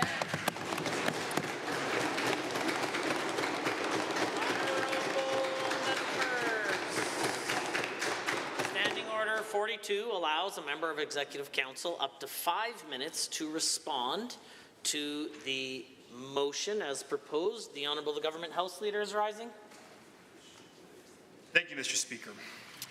I want to state unequivocally that our government is entirely committed to protecting, upholding, and honouring the inherent rights of First Nations, Métis, and Inuit peoples.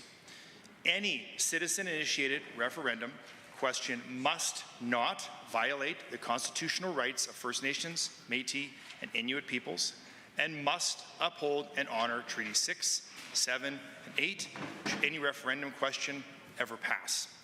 This is a non-negotiable, and it is irresponsible for the NDP to suggest otherwise. For this reason, I would recommend that unanimous consent not be provided. Honourable members, this is a request for unanimous consent to set apart the business, the ordinary business of the Assembly for the remainder of the afternoon, and as such, only one question is required. Is there anyone opposed to the motion? If so, indicate now.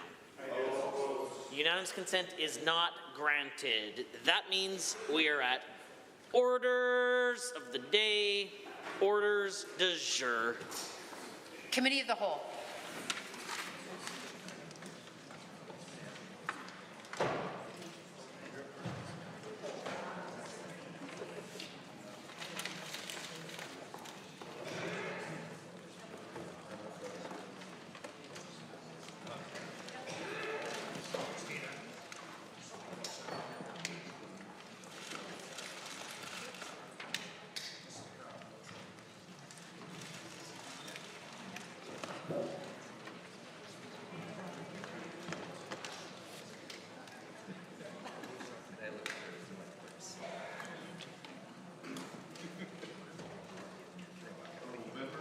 To call the committee to order.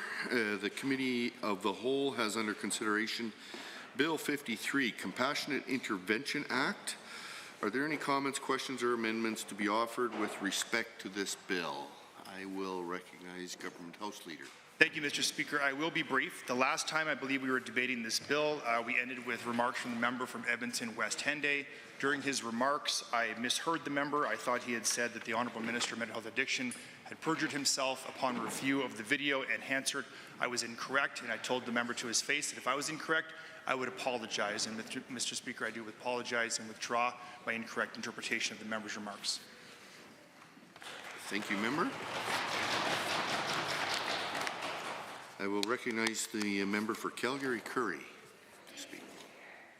For the brief period of time that we have today, we're going to be debating 2 amendments that I look forward to putting forward. First one here is on Bill 53, Compassionate Intervention Act. That's the original.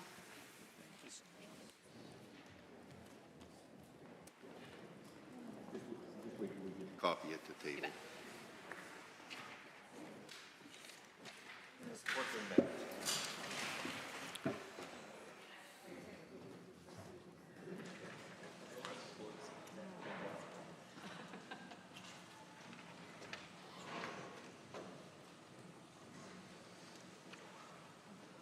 Member may proceed. Read the amendment into the record, please. Certainly. So this is a review of right from the top, Mr. Chair. Do you want me to, the whole thing? Bill 53? Yeah, please read the amendment into Compassionate Intervention Act. Member for Calgary-Curry to move that Bill 53, the Compassionate Intervention Act, be amended by adding the following after Section 93. Review of Act, Section 93, subsection 1. A committee of the Legislative Assembly must, A, within 3 years after the coming into force of this Act, begin a comprehensive review of this Act, and B, within 1 year after beginning the review, submit to the Assembly a report that includes any recommendations for amendment to this Act. So, Mr. Chair, I'm pleased to be able to stand in regards to Bill 53, the Compassionate Intervention Act. Goodness knows there is an awful lot of room for amendment, but I sincerely hope that the minister and the members opposite will be considerate of this amendment to essentially require a very fulsome review of the full implementation of the Act after 3 years of it coming into force.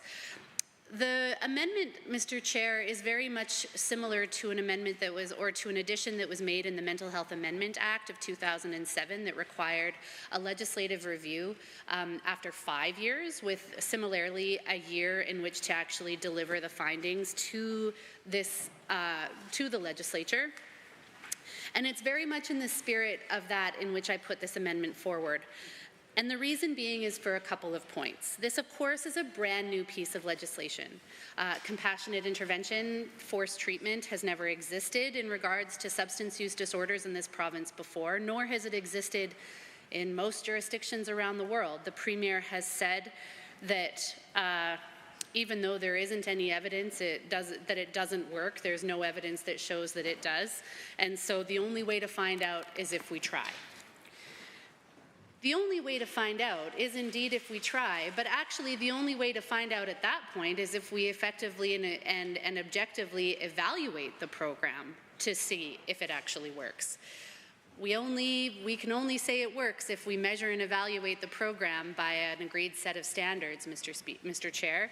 And so it really is in that spirit that I put this amendment forward. How will we know if it works if we don't evaluate? Something that is so critical as taking away fundamental freedoms and rights from an individual, something as fundamental as a $500 million project to actually implement, requires, I would say, the most objective evaluation and measurement framework and process that we can possibly deliver. And that is why we're suggesting that after 3 years of this Act being sworn in, that it be fulsomely evaluated by a committee of the Legislative Assembly. Now, perhaps the minister may stand and say that this is what we have the Centre of Recovery Excellence for, but Mr. Chair, I would argue that that is not sufficient. The Centre of Recovery Excellence, also known as CORE, is very much an arm of government. The opportunity for the minister to weigh in and to influence the kind of research and the findings of CORE would, I think, bring into question the quality of the findings of this review that we're putting forward today. And so that is precisely why we're asking for a legislative review. It has been done in the past, and I would certainly think that Bill 53 in the Compassionate Intervention Act would hit a threshold of requiring the utmost accountability and transparency. The benefit of the legislative review, as completed by a committee, very likely probably Family and Communities Standing Committee, is that the findings would be recorded, the investigation fully recorded in Hansard and captured in transcripts for reference and accountability and transparency to the public. It would require recommendations that would come back for debate to in fact improve and enhance the Compassionate Intervention Act. I don't want to presuppose the findings of an investigation, nor frankly what the many, many issues that I personally hold and that so many stakeholders and Albertans hold when it comes to forced treatment. But again, we're not going to know if we don't ask the questions. And we're not going to trust the answers to those questions if it is not done with the greatest of transparency and accountability to make a system better moving forward. I think it's really important to note that forced treatment in Bill 53 is not a pilot project, Mr. Chair, for something that has so little evidence. There is no pilot plan here. Government has, UCP has very unfortunately, I think, eliminated some incredibly effective pilot programs, particularly in regards to mental health and addiction, that sadly they have chosen not to continue despite overwhelming evidence that they have been effective. And yet here we are going full tilt toward an incredibly costly and incredibly problematic program with very little evidence and no suggestion that this is going to be operational for a period of time by which we can fully evaluate and then decide whether or not it's going forward. And so what this amendment seeks to do is bake in that requirement to evaluate, bake in that requirement to in fact report back on the effectiveness of the program. And I would certainly hope that if that review demonstrates that this has not in fact achieved what the Premier hopes it would, that we would have some very serious conversation about changing it in significant ways. And so what we're looking to do right at the very tail end is establish how we would in fact, or establish rather the process by which it will be measured and evaluated. I think it raises a critical point that has already been borne out in the debate on forced treatment, which is how we actually evaluate whether or not it works, quote unquote. The research, the very little research that currently exists on forced treatment does not evaluate voluntary versus involuntary treatment. It evaluates involuntary treatment versus no treatment at all. Furthermore, whether or not it quote unquote works depends on what it is that we're actually looking to measure. If we're actually looking for the program to reduce or eliminate substance use, there has been one study, Mr. Chair, one study that shows that substance use actually went down following involuntary treatment. Another measure, an indicator of whether or not there was actual impact achieved by the program is around recidivism. And so did a person's drug use following involuntary treatment result in further incarceration or re-entry back into the criminal justice system? The UCP have made it very clear that this is not supposed to be a criminal justice lever. It's not a carceral lever. It's supposed to be about health care. And so again, when we're actually evaluating whether or not forced treatment quote unquote works, we have to decide and we have to agree upon and be incredibly transparent about what it is that we're measuring when we actually talk about it quote unquote working or not. I would argue that the minister has made it clear that recovery isn't abstinence. So if we believe that this actually is trying to achieve what the government hopes it does, then I would expect that change in substance use would be a most fundamental indicator that we need to be evaluating and measuring very fulsomely and with the fullest of transparency by the Legislative Review Committee that I have put forward in this amendment. With that, I'll rest my case. Thank you. Thank you, members. The amendment as introduced by member for Calgary-Curry will be referred to as Amendment A1. Are there any other members wishing to speak to Amendment A1? The member for Edmonton City Centre has risen. Thank you, Mr. Speaker. I appreciate the opportunity to speak to this thoughtful amendment from my colleague from Calgary-Curry. It would certainly be my hope, Mr. Chair, that we would hear from some member of the government.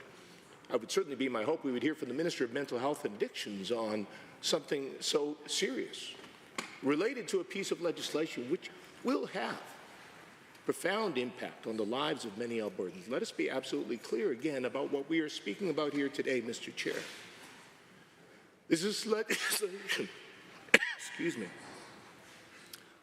by which the minister intends to allow a decision of a tribunal on the recommendation of specific individuals from the community to take away an individual's free will in terms of their consent to treatment, to the administration of medication, to hold those people in confinement against their will. This bill is being instituted with no plan for review, no legislative requirement for review. The only other piece of legislation, Mr. Chair, what this legislation in part is looking at, well, pardon me, not in part, what this legislation is looking to emulate, the only other piece of legislation which affords that kind of power has a built-in mechanism requiring regular legislative reviews. That is the standard in this province, Mr. Chair. And the Minister of Mental Health and Addictions, despite his claims that he put a great amount of thought into this legislation, despite the claims that he has put forward about putting in significant checks and balances, despite his claims that he has deep respect for the individual rights and constitutional rights of Albertans, has not built any such clause into this legislation requiring a legislative review. Now, there's the opportunity to correct that, Mr. Chair. My colleague has brought forward a very thoughtful amendment. There is nothing that should be controversial about this amendment.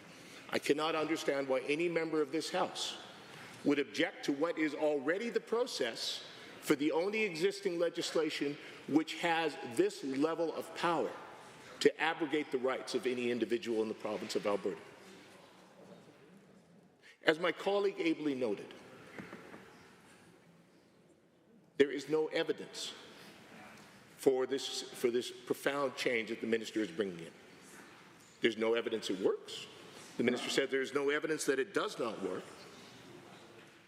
Well, Mr. Chair, I think we as legislators, it is our responsibility to ensure that if we are going to pass a bill that will take away an individual's rights, that will say the government has the right to have them forcibly confined and given treatment against their will, that we would build in a process to ensure there would be a legislated process, not something that's handed off to a creature of government, not something that's handed off to a third party that the minister appoints the members of, but to an actual committee of the legislature, as we have done with the Mental Health Act. In fact, I've participated in that review, Mr. Chair. That is what we do as the elected representatives of Albertans. If we can stand here and pass this bill today, though I can say quite likely our members are not going to be supporting this bill,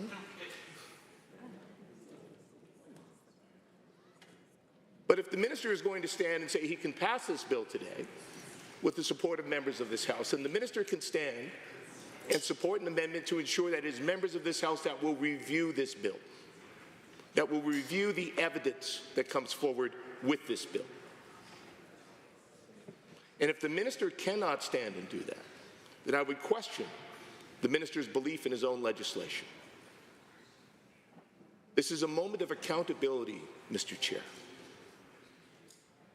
This is one of the most profound pieces of legislation this government has brought forward so far. The rights it will take away from Albertans, what it will impose on these Albertans, they owe it to those Albertans to have a legislative process for a legislative review, Mr. Chair. Nothing else is good enough for the power this government is about to try to take, should they pass this legislation. That is why I support this amendment, Mr. Chair.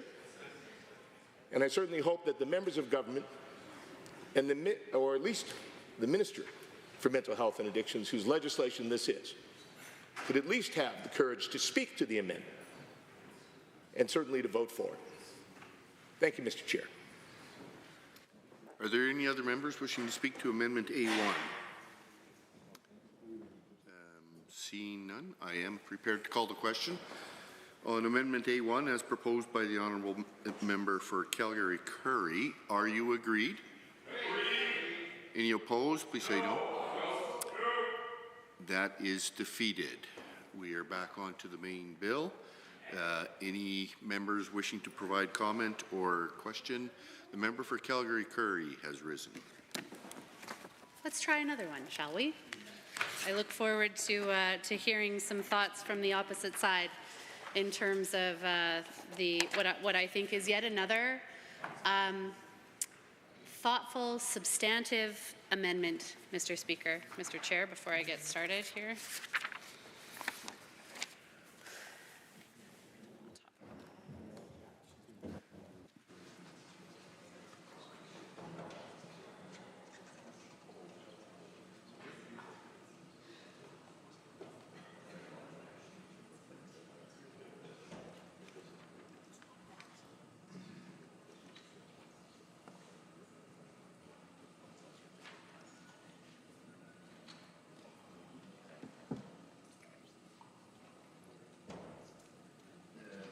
will be referred to as Amendment A2, and the member can proceed.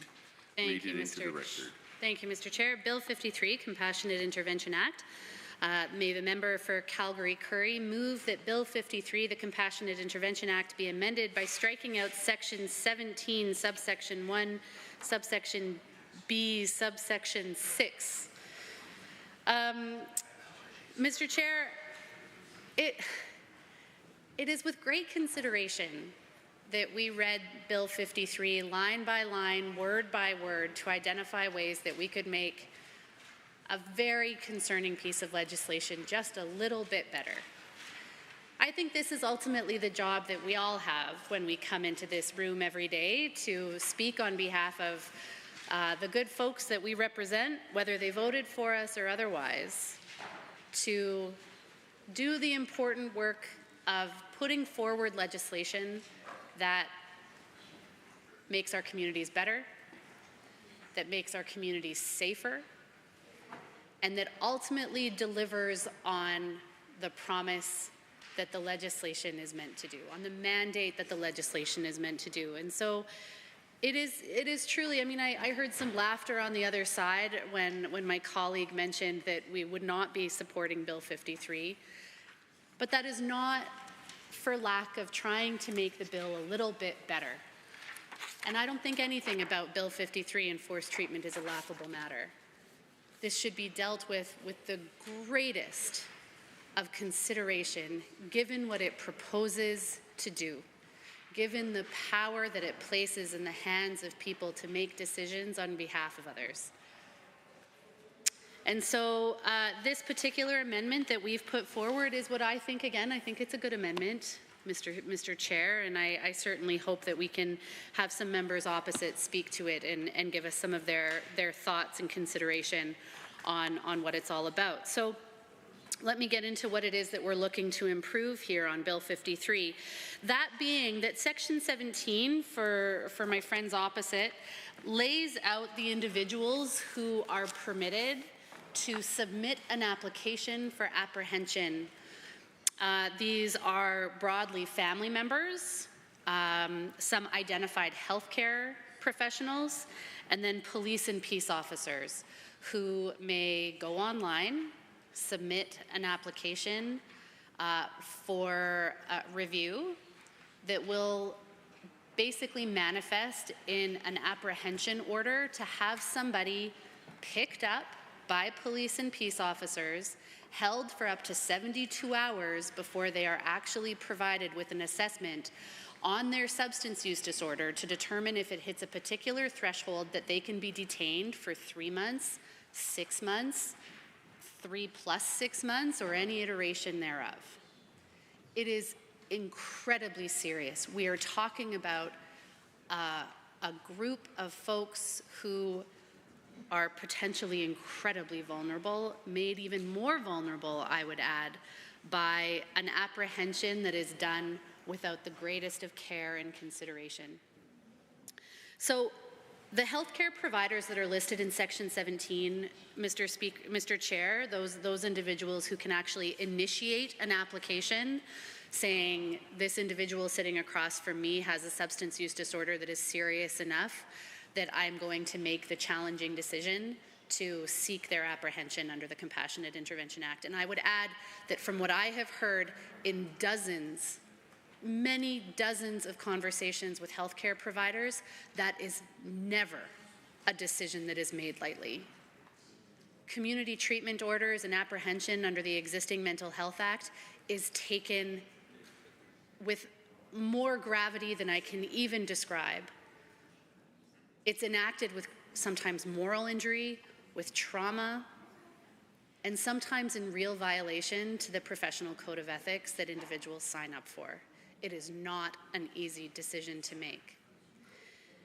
Compassionate intervention, forced treatment, is giving the authority to a nurse, a physician, a psychologist, all of whom are regulated members of their, appropriate college, a social worker, regulated member in good standing with the Alberta College of Social Workers, a paramedic, a regulated member in good standing with the Alberta College of Paramedics. And then the 6th professional category, Mr. Chair, is addictions counselors. And it's addictions counselors that I am asking for the members opposite to consider striking from Bill 53. The reason being, Mr. Chair, is that addictions counselors are not regulated. For 2 years, I have been playing this record over and over again, asking the UCP why they insist on dragging their feet on regulating addictions counselors, counseling therapists, and child and youth care counselors. They made some progress on counseling therapists. I will say that, though we haven't actually seen anything substantive of that. There was an announcement a while ago, March last year, but never any movement on addictions counselors. So let's recap. Here is a profession that, yes, there are addictions counselors out there, Mr. Chair, who call themselves addictions counselors, who have gone to college. Typically, it's a 2-year diploma program. And they are equipped and trained with some pretty basic skills around how to support someone with substance use disorders. But there is absolutely no requirement that an addictions counselor has anything more than an online week-long training session. And yet we are granting them the authority to submit an application for them to be put away for what could amount to 9 months or more, based on the flimsiest, potentially the flimsiest of education and professional rigor. They are not regulated, Mr. Chair. And so there is no accountability to their profession. There is no kind of public safety assurances that addictions counselors are operating with integrity and to the greatest of their abilities. There is no kind of check and balance to ensure that they are not overreaching or overestimating or over-presenting what their skill sets actually equip them to do. And yet we are literally putting the authority in their hands to lock somebody up for their substance use disorders. A substance use disorder that very often exists in concurrence with significant mental health issues. And so we have people with good credentials, with reliable regulations, whose minimum standards of practice Albertans can count on for safety and security and quality of care. Nurses, physicians, psychologists, social workers, paramedics, well-trained, transparent, accountable to the public good. And then we have addictions counselors. No regulations, no minimum standards, no controls over who can call themselves an addictions counselor or not. I will use this opportunity once more to make reference to a practitioner in Grand Prairie who calls themselves an addictions counselor only after they lost their medical license because of inappropriate practice with a client who had substance use disorder. And currently there is absolutely nothing in Alberta that prevents that person from continuing to practice to the scope that they believe they are capable of providing. It is a disservice to the other professions in Section 17. It is a disservice to the spirit of the bill, which I certainly look forward to hearing from the minister to hear justification on why we would include addictions counselors. And I strongly encourage the minister opposite and members to consider this amendment. It is it is 3 words, Mr. Chair, but in their strikeout, we are in fact assuring a little modicum of improved service, safety and security for the people who are going to be most impacted by Bill 53. Are there any other members wishing to provide comment on Amendment A2? A member for Edmonton City Centre has risen. Thank you, Mr. Chair. I rise to speak to this amendment because, frankly, Mr. Chair, this needs to be debated. This is not an idle change. brought forward simply for the sake of wasting time in this assembly. This is not about frivolous opposition. Again, what we are debating here today is likely one of the most profound pieces of legislation that I've seen on the floor of this place since I was elected 10 years ago.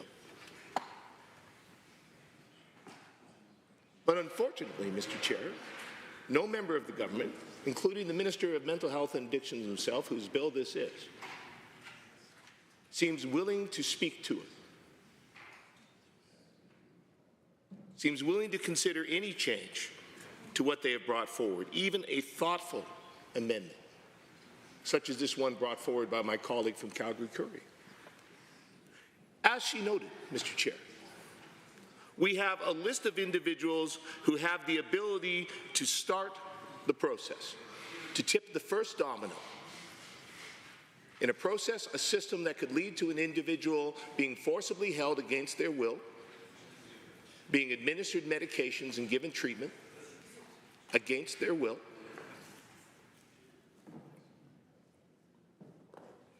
these individuals, aside from direct family, which again is in line with what we have seen in the Mental Health Act, all of the people that are listed here, all of the professions that are listed here, except for one, are regulated. Now, what does that mean, Mr. Chair? That a profession is regulated. If a profession is regulated, Mr. Chair, it means it is governed by a provincial or territorial, or sometimes a federal law. It's controlled by a regulatory body. It requires licensing or certification to practice. Now, the existence of the regulatory body, that's important, Mr. Chair. That regulatory body ensures competence and ethical conduct to protect the public interest. Often that's done by setting very specific standards, which are codified and publicly available. If I want to, now a registered nurse can make this application. If I want to know what the requirements are for someone to serve as a registered nurse, what their ethical requirements are, what the standards are that they are held to in their profession, I can go to that website for that regulatory body and I can read it. If I want to know the process by which I could make a complaint against a registered nurse for failing to live up to those standards set by their regulatory body, I can go and I can read it. I can go to the College of the Family, I can go to the College of Physicians and Surgeons of Alberta, a regulatory body which protects Albertans, a regulatory body which some members of this House have held meetings where they were called pedophiles. But despite those members' disrespect of that profession, we know that regulatory body is in fact an honorable one. That college serves to protect Albertans by ensuring that physicians and surgeons in this province are held to standards and a code of practice. I can do the same for a psychologist, a social worker, and a paramedic. Those are people who can start this process, Mr. Chair. But I cannot do so for an addiction counselor. Because despite the fact that we began that process during the time we were in government, began the work to stand up a regulatory college which would have embraced addictions counselors, given them that support. And let's be clear, Mr. Chair, when you regulate a profession, that is not just about protecting the public. That is about supporting the individuals in that profession to have the trust of the public. In my role as a Shadow Minister for Public Safety, I have spoken about this many times. I support and respect the work that this government is doing to improve the oversight process for police in the province. Because when we have good, robust processes of accountability and transparency in place, that means that helps support those individuals who have significant responsibility to maintain the trust of the public and to be able to do their work well. There are no such supports for addictions counselors in this province because, as my colleague ably noted, as a result, there are no standards for addiction counselors in the province of Alberta. They could have a small degree from a community college, less than a year perhaps of training. They could simply be someone that was hired off the street into the position of an addiction counselor. No formal education or training, but they've been given that title. And under this minister's legislation, that individual will be allowed to make an application that could start the process by which somebody could end up in forcible confinement, being given medical treatment against their will. In my view, Mr. Chair, that is far too low a bar. Far, far too low. It would be my hope the Minister of Mental Health and Addictions might rise and speak to why he feels that is an acceptable standard, that somebody for which there is no regulation, there is no formalized requirements or training, for which there is no standards, should wield that kind of power. This is a government, Mr. Chair, that talks about wanting to protect people from the abuse of power. They speak very loudly about the Constitution. They speak very loudly about their rights as a government and having accountability and having those standards in place and demanding their rights under that. But in this case, they are empowering individuals for which there is no consensus on what their training or experience is, where there is no regulation that holds them accountable for their work. I don't find that acceptable, Mr. Chair. I find that deeply concerning. I think it betrays a significant flaw in this legislation, and I thank my colleague, the member for Calgary-Curry, for bringing something forward to correct it. This is an important consideration, Mr. Chair, in terms of protecting Albertans within the system, even if you believe that this is an appropriate process to put in place, that there will be appropriate times when an individual should be forcibly apprehended, held against their will, and given medical treatment without their consent. I would hope, Mr. Chair, that you would want to see very robust standards and nothing less than a regulated profession being allowed to make the application to trigger such a profound and impactful process. That is why I will be supporting this amendment. I certainly look forward to hearing from the Minister of Mental Health and Addictions or any member of this government about why they would or would not support such a thoughtful move. Thank you, Mr. Chair. Thank you. The Minister for Mental Health and Addictions is received. Well, thank you, and I appreciate the vigorous debate here on Bill 53, Compassionate Intervention Act, a bill I brought forward, especially around this piece. And I'll make a short comment on it.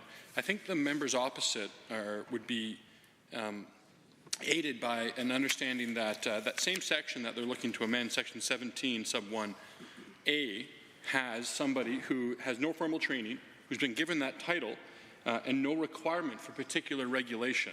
It's an adult family member, individual who is subject to the application, including the person applying to be designated as a family member under Section 18. And so what this says is guardians or parents can apply. These are not individuals with medical training. These are not individuals that are regulated, but they are the ones intimately and immediately closest to the trauma and chaos that exists because of that addiction that is likely to cause a danger to themselves or others within a reasonable amount of time. Mr. Speaker, there are a number of regulated health professionals that are not included. Midwives and massage therapists are not intimately and closely related to the addiction crisis, and they are not well suited to be the ones making the application. There are some regulated health professionals that are. There are some members in our community that are not. That includes parents and adult family members. Of course, they should be integrated into this closely. And so I think it's very clear why we included addiction counselors in this section, because they are intimately related to this crisis, to those individuals that are being shepherded through what is a difficult time in addiction to get them into recovery. And so it's not a question of whether or not they are officially regulated. No parent is necessarily regulated by any profession, and God willing, it never happens. A college has to oversee you. It's a title that's given by circumstance of fate and your choice to raise a child and to love that child. And I think that that obviously should not be stricken, just as we shouldn't be striking and keeping addiction counselors out of the ability to start the application, which is the second point. It's a catalyst and an initiation to the process. I want to remind members that the decision-making power lies in Section 45, sub 3. And of course, the panel makeup of who decides this has nothing to do with Section 17, it has to do with Section 41, sub 2. A care plan hearing panel must include a lawyer who will be the chair of the panel, a physician member, and a member of the public. That is where the decision-making is made.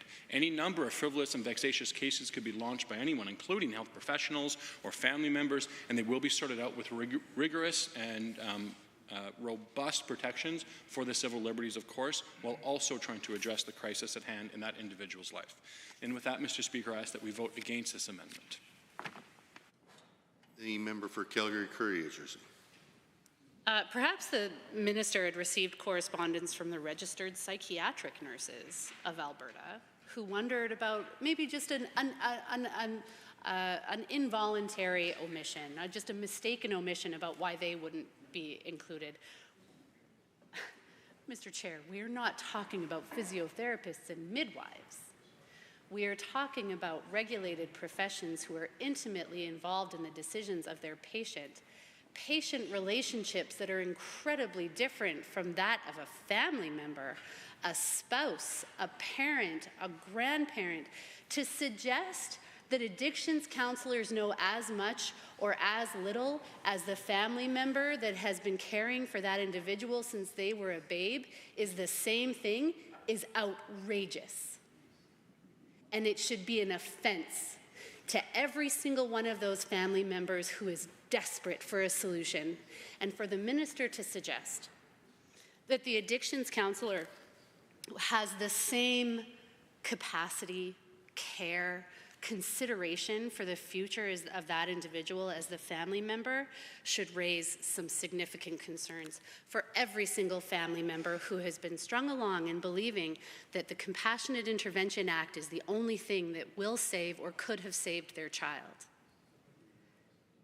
They are in different sections for a reason, because there are different considerations to be made by family members for their loved one versus a paramedic or an addictions counselor. I would wager that their expertise about that person that they have known their entire life is a whole lot more than that the addictions counselor could ever have.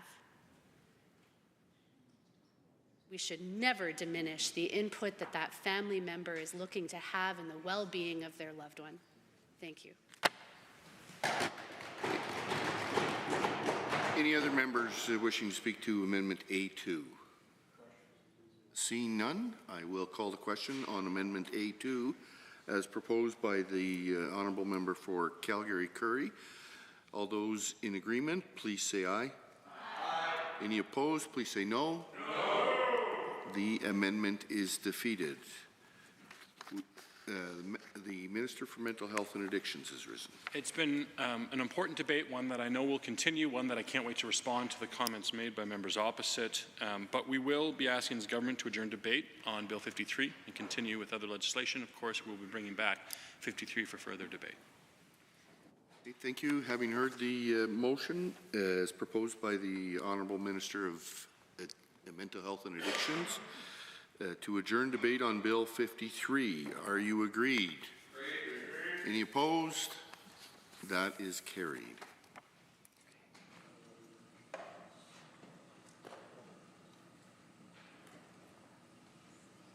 Members, we have before Committee of the Whole Bill 52, Energy and Utility Statutes Amendment Act 2025. Are there any members wishing to provide comments, questions, or amendments to Bill 52? The member for Calgary-Glenmore has risen. Okay, thank you, Mr. Chair. I rise today to speak on Bill 52. But before I do that, I do want to thank the Minister of Utilities and Affordability for leading the work on this bill. It's hard to lead the redesign of the electricity market.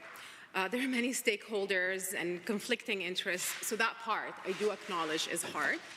And I do want to thank the Minister for his kindness and openness to answering all my questions on this work during budget estimates and in general.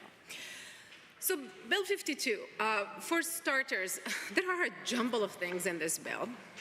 There's a bit on the restructured energy market, there's a bit on hydrogen blending, there's a bit on the rate of last resort, and then there's this random expansion of the Alberta Petroleum Marketing Commission board from 7 to 13 members.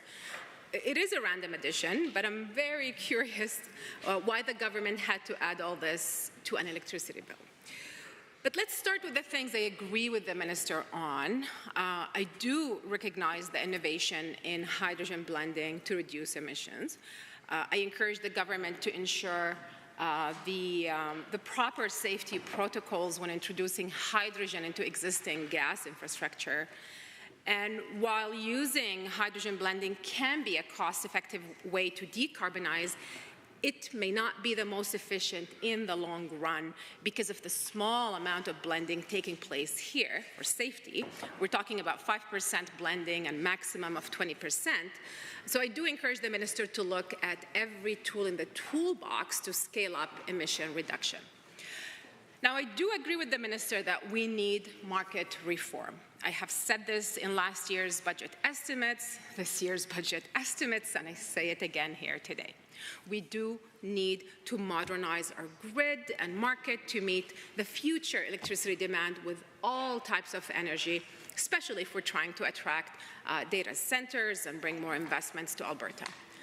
Let's not forget that our grid was designed initially for coal generation mainly, but now we have natural gas, renewables, hydro, and energy storage, and more.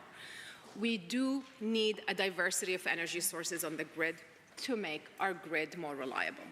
The key here is redundancy. Mr. Chair, redundancy helps with reliability. And all sources of energy need backups. We have seen with the near blackout situations that 2 gas plants failed, and it was a cold, bitter night, so we had low wind and obviously no sun at midnight. So whatever restructured energy market we end up having, it has to provide reliable, affordable, and low emissions electricity for Albertans. So this new market has to be an investable market. Now, it has been over 18 months of deliberations on the restructured energy market with electricity stakeholders. I have to share with the Assembly that there has been an immense sense of confusion and uncertainty in our market. On a high level, the government has thrown a lot of market features and distortions in this restructured energy market, all together at the same time, which has confused the electricity market participants. The government has been throwing ideas out there and then walking them back and throwing some more new ideas, and let's just throw everything and see what works. I'm going to say that to date, the Minister walked back the day-ahead commitment and the congestion avoidance market. And it's not that I have a preference or a specific liking to any of these features. I'm talking about the pattern of throwing a few ideas at the sector, then walking ideas back. Respectfully, what has been walked back represents the vast majority of the restructured energy market. And importantly, it represents 100% of the consumer-focused initiatives of the restructured energy market. To be clear, the consumers are Albertans.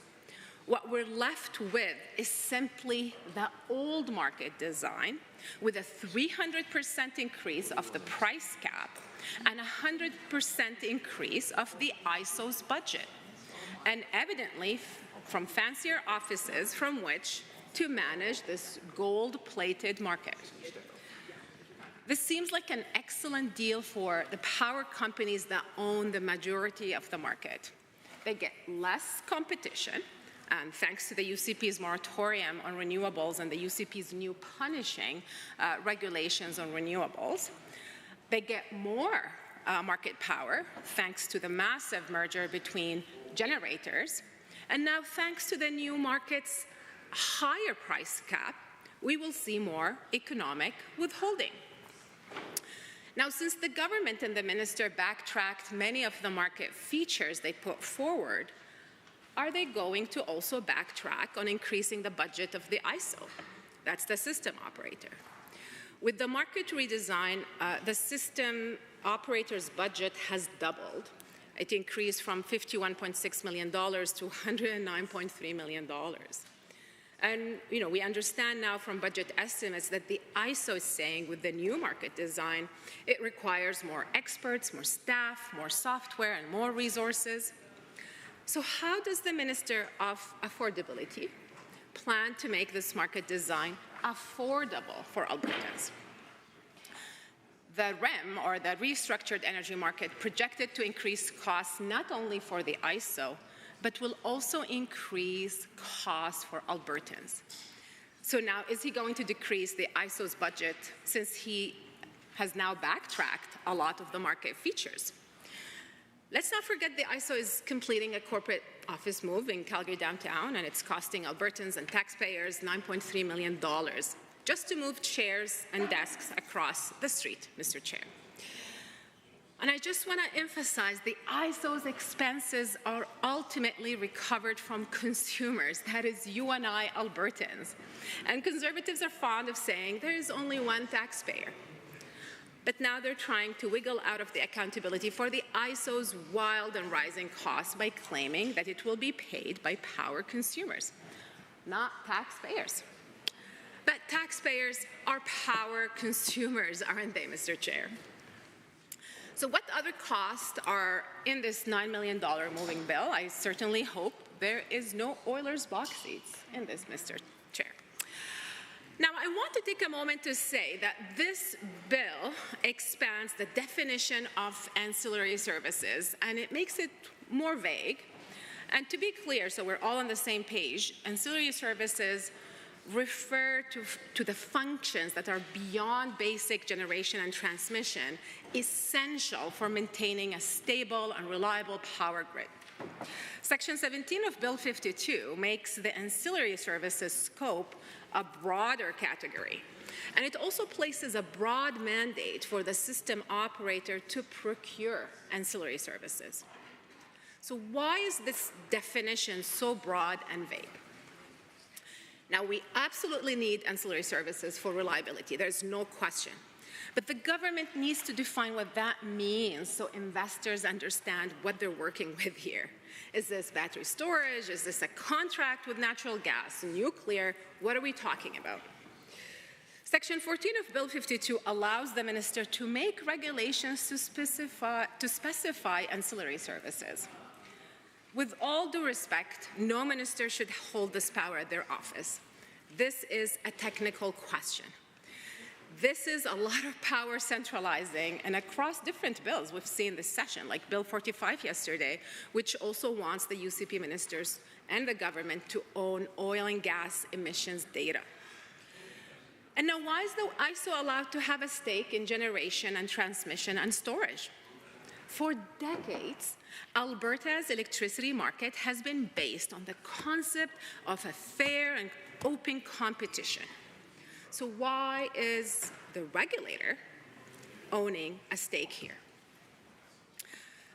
So with this bill, we have power centralization with the minister, we have a bloated ISO budget, and we have market uncertainty and confusion that the industry has experienced in the last 18 months dealing with this market redesign.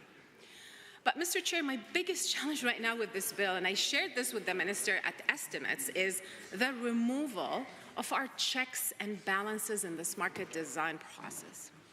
Why is the minister deciding to bypass the oversight of the Alberta Utilities Commission in order to pass the rules, the initial rules to implement the restructured energy market? Removing the regulatory checks and balances by skipping the AUC oversight is extremely problematic, especially with the power concentration at the minister's office. And backloading just means that the prospective investors cannot trust the market design until a year after the market is already running. The minister chooses to give himself and his government more powers and more concentrated powers by skipping the commission hearings. And the minister's mandate specifically notes that the AUC operates independently of government to ensure, quote here, fair and competitive market operations.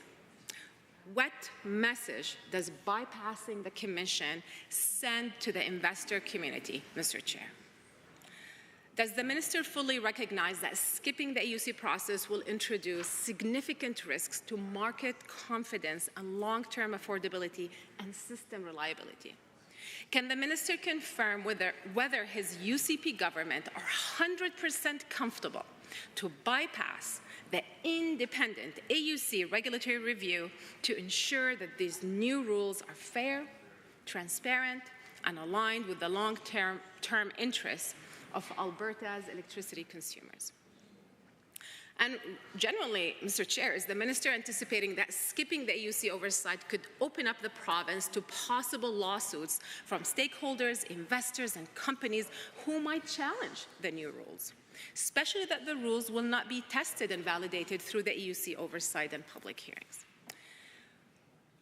We have heard in the legislature and in the Premier's Sovereignty Act motion that the Premier wants to launch possibly a Crown power company to pick and choose her favorite energy types.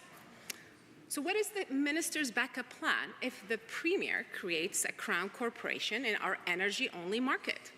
Especially right now with this whole flirtation with the idea of separation from Canada.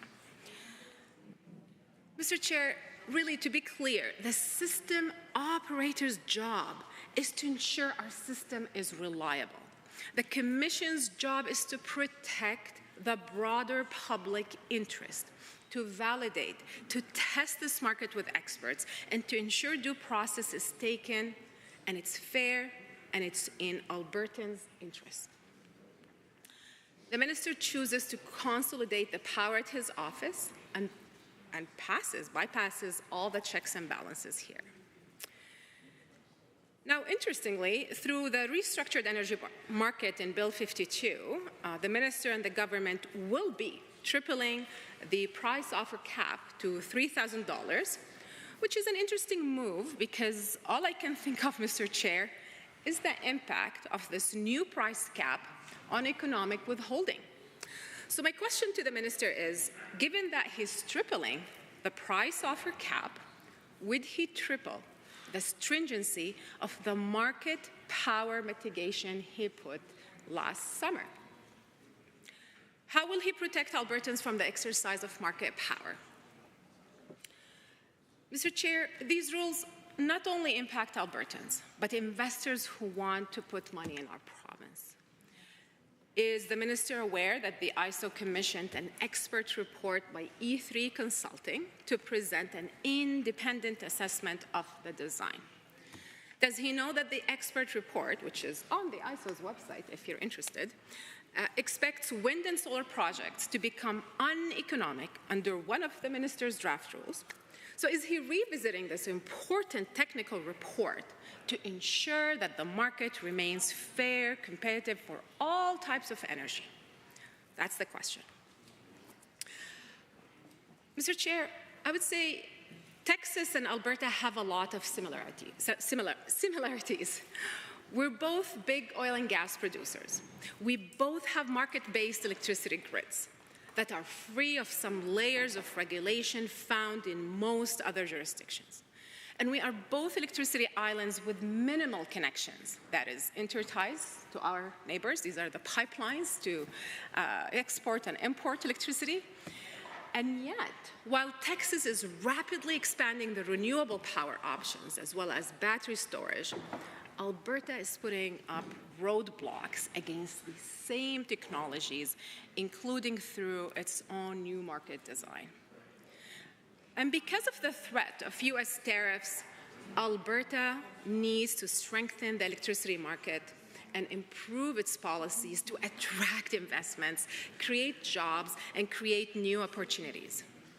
Our biggest trading partner is becoming our biggest threat right now. So why is the government against the expansion of all types of Canadian energy and energy security. Why? It is unforgivable, Mr. Chair. We need to bring all these investments, all types of investments to our province, especially with an aggressive neighbor like Trump. So we need to reform the electricity market. We need to keep our checks and balances, and we need to bring all types of energy projects to this province. There's so many issues with this bill and with the restructured energy market. It needs to stay fair and competitive for all types of energy and technologies, Mr. Chair. Thank you. Thank you. Any other members? The member for Edmonton Gold Bar. Thank you, Mr. Chair. I'm pleased to rise and offer some thoughts on Bill 52. I want to focus my comments on the sections of this bill that deal with hydrogen. So the Gas Distribution Act and the Gas Utilities Act are both being amended to allow for increased use of hydrogen gas in gas distribution systems here in the province of Alberta. And I think we need to be realistic about the potential for hydrogen as an alternative fuel. There are significant economic and technical challenges that need to be overcome before it can be adopted widely for uses in residential and commercial heating. But fortunately, the scientists at the University of Alberta are on the case and are working diligently on a number of research projects that aim to reduce the energy required and the costs involved with the production of hydrogen. And I want to highlight a couple of research projects in my comments today. So scientists at the University of Alberta have devised an innovative method to split water into hydrogen and oxygen using sunlight, urea, and nanowires. This could potentially transform the way we produce hydrogen fuel, making it a more viable and sustainable alternative to fossil fuels. By eliminating the need for expensive electrolysis, this technique promises to be more efficient and cost-effective, paving the way for a cleaner energy future. At the heart of this innovation is a process of splitting water molecules using sunlight. The team, led by Dr. Karthik Shankar, employs a novel approach that utilizes carbon nitride, a material that absorbs sunlight and energizes its electrons. This process involves a chemical transformation called thermal condensation polymerization. There will be a test for MLAs at the conclusion of my remarks, where urea is converted into carbon nitride. When sunlight hits this material, it excites the electrons, creating electron hole pairs. These pairs are crucial for the subsequent reactions that produce hydrogen and oxygen gases. To prevent the recombination of these electron hole pairs, titanium dioxide is introduced, and this material forms a junction with carbon nitride, effectively keeping the electrons and holes separated long enough to react with water molecules. The electrons interact with protons to produce hydrogen gas, while the holes react with hydroxyl ions to release oxygen gas. This technique not only leverages abundant and low-cost materials, but also minimizes energy loss, which is a significant drawback of traditional water-splitting methods. One of the standout features of this method is its ability to harness diffuse sunlight, meaning it can work on cloudy days and doesn't rely on direct sunlight. This capability is achieved through the use of nanowires that capture sunlight from various angles, making the system more versatile and efficient. Another significant advantage is the elimination of large storage batteries. The hydrogen gas produced serves as the energy storage medium, allowing for easy transport and use. By using materials like urea, which is inexpensive and widely available, and Mr. Chair, you might be asking, where can I find urea? I won't go into the details, but I will say that we have urea production facilities right here at hand on our desks. This break, it means that the process can be both more environmentally friendly and economically viable.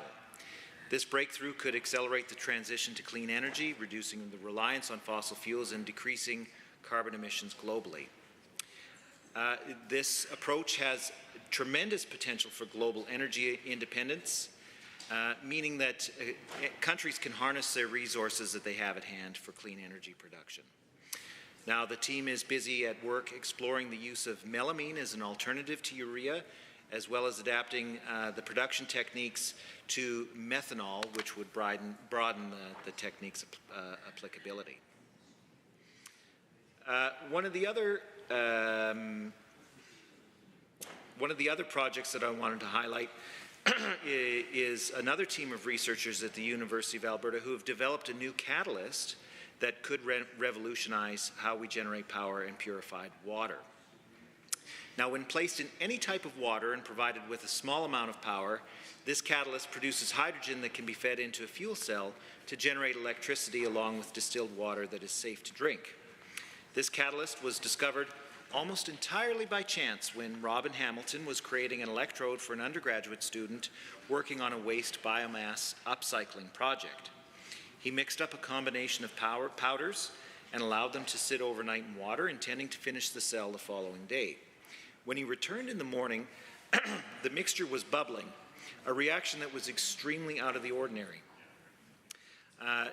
Robin Hamilton said that it ends up being that when you mix these two things together, they interact, they work together, and hydrogen comes off. And they were floored by this discovery. And Robin Hamilton is a senior research associate in the Department of Chemistry at the University of Alberta.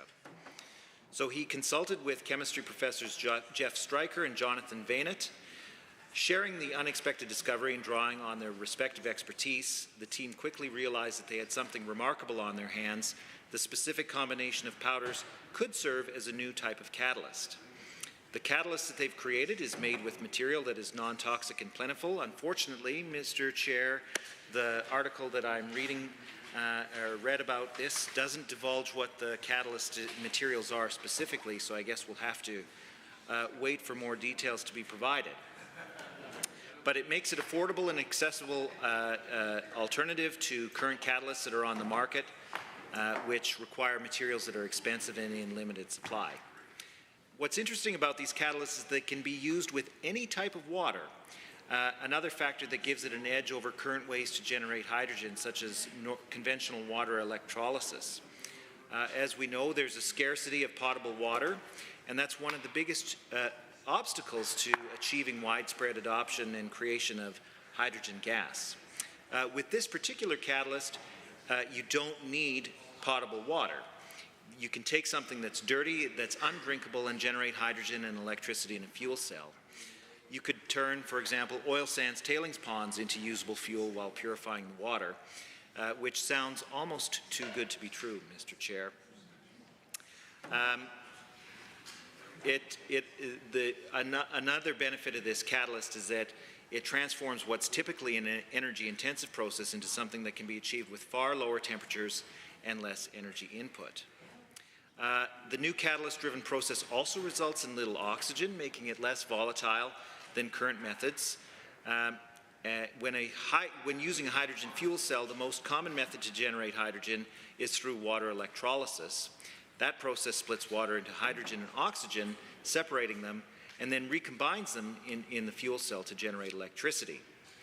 This can be an explosive mixture, Mr. Chair, so if you have to separate them, that needs to be done safely. With this method that was developed by the University of Alberta, they sequester the oxygen without the use of expensive membrane separators that are normally used, and can generate the hydrogen and have it go directly into the fuel cell.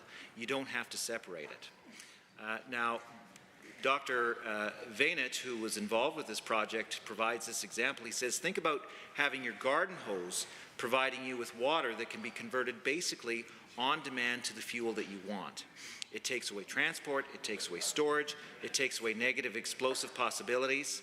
I don't think explosive possibilities are anything that anybody in this House desires.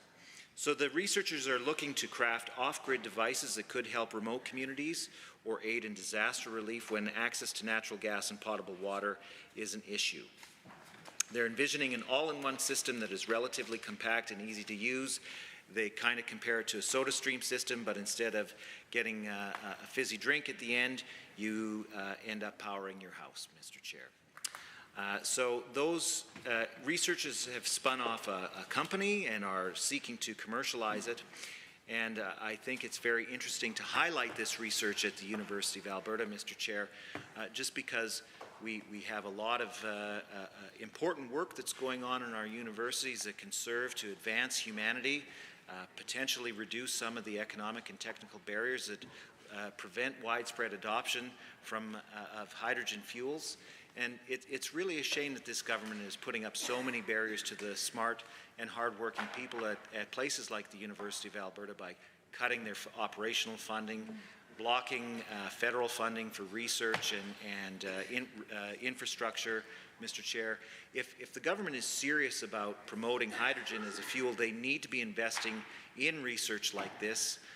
And so I just highlight these interesting research projects as a way to encourage the government to continue supporting fundamental science at the University of Alberta to keep humanity advancing. Thank you, Mr. Chair. Thank you. Minister for Affordabilities and Utilities. Thank you, Mr. Chair. Just want to thank the member from Edmonton Gold Bar for some interesting and very thoughtful comments about hydrogen. In large part, I do agree. This bill doesn't cover the funding of those kind of things, nor does my ministry. But I do agree that we have to allow for innovation for hydrogen to continue to develop within this province. We are global leaders. More hydrogen is developed in Alberta than any other province in Canada. We're very proud of that, and we expect to be a huge part of the global market. And this bill helps take another step forward. It is technology agnostic to allow for that innovation to continue to evolve and develop. And I too went to U of A and saw that incredible demonstration. I think it's fantastic technology. Love to see it commercialized so that it can be implemented through this bill into homes all across Alberta in a safe way. A couple more thoughts on that. Within this bill, we are trusting the Canadian Standards Association on levels of blending for safety. That is upholding safety principles that are the very highest regard of our government and ministry to make sure that Albertans are safe no matter what they choose to use as fuel within their homes and businesses. It is also allowing choice while protecting affordability for those who want to take steps forward to reduce their emissions. This is one very innovative new way to do that, and they do that with full knowledge and choice, which we believe is a principle that Albertans would love. Going from there, I'd like to go back to address some of the comments from the member from Calgary-Glenmore. I think there's an interesting debate to be had there. Bill 52, at its core, is about reliability. This is the difference in our approach than the NDP when they were in government, when they did the rapid change off of coal within it. That cost Albertans $2 billion to make that change. Not only that, it instantly doubled the price of electricity because natural gas at the time was double the cost of coal. So they did that without thought. And they did that without realizing the long time it would take to pay that off. Albertans are still paying that and will pay for another 5 years, literally nearly $100 million a year to pay for that transition, which was rushed. The other consequence of making that change is they opened the doors wide open to renewables without considering the unique characteristics of renewables, which is intermittency. And that intermittency really matters. And what they did to guarantee that renewables would come is they offered, through the Renewable Energy Program, contracts to generators of wind and solar. And this year, for instance, while we have achieved very low prices for electricity generation, averaging somewhere between $20 and $30 a megawatt, or 2 or 3 cents a kilowatt, is that the Alberta taxpayers are having to pay these generators a top-up charge to their contract agreement price per kilowatt hour, which is somewhere between 7 cents a kilowatt or 9 cents a kilowatt hour. That is costing Albertan taxpayers over $70 million just this year. So great, we finally made it. We are saving ratepayers money on their utility bills, but because of contracts signed by the NDP, the taxpayers have to pay them to get up to that cost. It's just some of the lack of foresight they had when they were setting up these programs, and they didn't understand our system and what intermittency would actually do to our industry. It's also why we have to ask our ISO, the Alberta Electric Systems Operator, to procure more ancillary services to bring back that reliability. If there's an additional cost for that, it's because we have so many renewables in our marketplace causing such volatility that we have to find different ways to stabilizing the electricity within our grid so that it's there when and where we need it, whether it's a cold winter day or a hot summer day or anywhere in between when some of our dispatchable generation isn't online. I'd like to address the comment about we've removed all the checks and balances. In fact, we've removed none of those. What we have done is we've asked the AUC to review it after we've made all the decisions about our restructured electricity market, so that we're basing their review on actual data and evidence, not forecasts and assumptions, because every industry participant is making different assumptions as would impact their business. We've asked them to do that review when we have all the facts in front of us. The AUC agrees this is the way to go forward, the ISO agrees this is the way to go forward, and it helps us move forward in a timely manner so we can get the decisions made that Albertans expect us to make. And the AUC will still review this with 100% certain that they have the best interests of Albertans at heart. In terms of transmission, what we're moving towards is efficiency. We need to make sure that we are using our transmission lines that Albertans have built and paid for over the past 20 years, billions and billions of dollars, to the highest efficiency, that we're not adding more generation where we don't necessarily need it. And that's backed up by the cost causation principles that we have, saying if it's population growth or industrial growth that is causing these costs to rise, great, those consumers should pay for that. But if they're building an area where we don't have population growth, where we don't have industrial growth, they can still build there, but they should pay that additional cost. This is fair within industry, and it's fair to Alberta ratepayers where they had no defense prior. We are still moving forward with all the laws and regulations that we had for a fair, open, and competitive market. Those principles still exist. They will still exist. They are how we govern our market. We are, however, changing the priority order of purchasing to add reliability, because Albertans have found out over the last few years, reliability matters. When we have energy alerts within our grid, when we have rolling brownouts, which we've had, reliability matters, and making sure that you can deliver the lowest price and consistency, those things matter to Albertans. The member from Calgary-Glenmore did mention the market power mitigation legislation. Yes, that is still in place, and yes, with industry and our regulators, we will be reviewing that to make sure that it continues to manage any market participants from not overly exerting their market presence to manipulate market prices. That's what we have regulators for.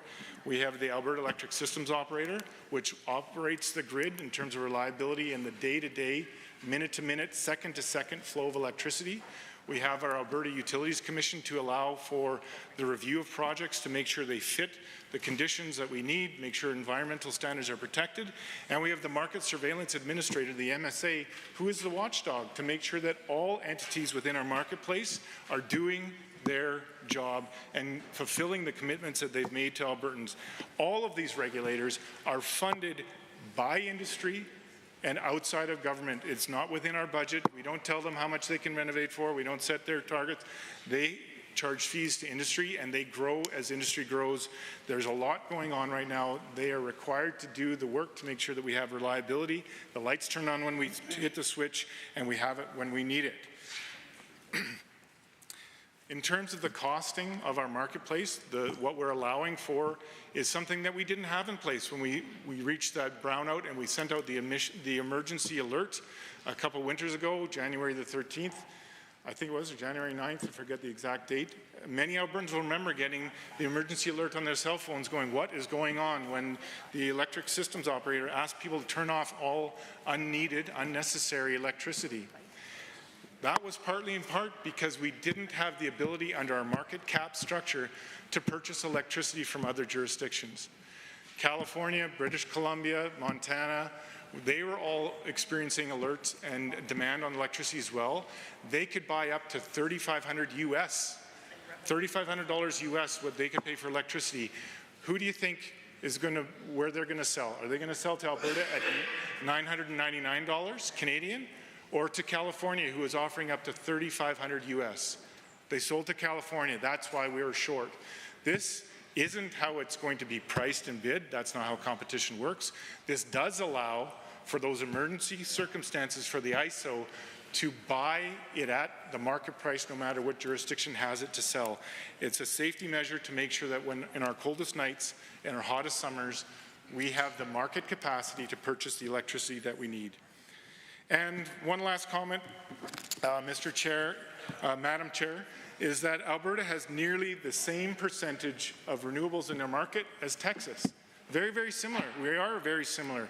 Texas is less than 20% and we are over 15 in terms of generation. I see the member shaking her head. Check the facts. We are very close to Texas in the number of renewables on our system. Where we lack is we don't have enough storage, which the NDP didn't do anything about, but we have 600 megawatts of storage, 3 times the current level coming on, and we're very proud of our ISO for making our system more reliable, more affordable, more predictable. We'll have electricity where and when we need it, not just today, but decades into the future. Through this bill, I ask all members to support Bill 52. Well said. The Honourable Member for Calgary Elbow. Thank you, Madam Chair. It's my pleasure to rise to Bill 52.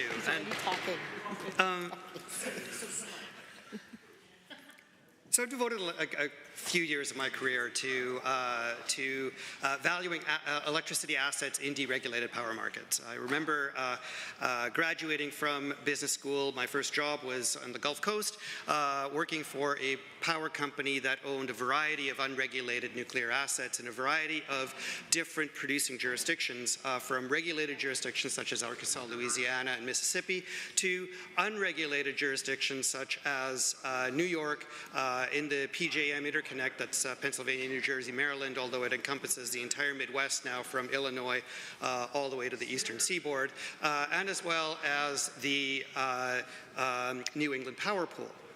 And while the government whip is speaking up to try and interrupt me to talk about what I know about electricity generation, you know, kind of like the kid in the back of the class who's like chirping away at the nerd. I'm proud of being a nerd here because I made a lot of money for my employers and I made a lot of money for my clients. And I made this money by understanding how power markets work.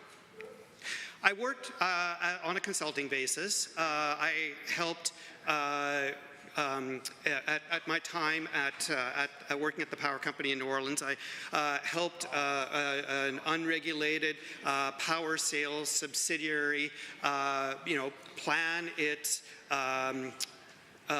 power purchases to ensure that its customers had reliable power in the deregulated market of ERCOT, for example, which is how power people, what they say Texas is, for example. Now, so which is to say that I know a thing or two about deregulated power markets. It is extremely untrue that Alberta is at a level that renewable power generation is impacting reliability, or renewable power generation alone is impacting reliability. We are at less than half of the level of renewables production of Texas and California, and they enjoy more reliable power than we do. It's a fact. Now, the reason why, this is not about, like, you know, throwing rocks or whatever, like points of debate, whatever. Like, nobody can really assert whether I know what I'm talking about, or the minister knows what he's talking about. Although, let's face facts, I've worked in this business. He has not. But the important thing here is that there were decisions made by this government and by the Kenney government to make our power prices more expensive. One of them was the way that the Jason Kenney government vilified the balancing pool. Well, it turned out the balancing pool actually kept prices down for consumers. Took that away, prices exploded. That is on this government. Prices exploded on this government's watch. So nobody needs to trust me on this. It is on this government's watch that electricity prices exploded. Now, One of the things that I did when I was working in power all those many years ago was I was involved in an acquisition for a suite of assets that included the 3 Mile Island unit number 1. That's not the one that exploded, it was the other one. And we described this to our executive committee as an incredibly good house in a terrible neighborhood. That terrible neighborhood is defined by the power congestion charges that particular unit faced. And one thing that I like about this bill is that it is including the potential for locational marginal pricing, which will most definitely reduce congestion. But these are supremely technical discussions. I am a user of power markets. I am not a creator of power markets. Just like I can use a computer and I can use a car, I cannot design a computer or design a car or design a cell phone. And what we are trying to do here is, in this bill, is create a whole regulatory process to create an entirely new power market that is going to be implemented by regulatory fiat, by the minister acting alone. It is risky, and it is dangerous, and it is a bad idea. Because there are many, many things that can go wrong. I earned my stripes in the post-Enron world.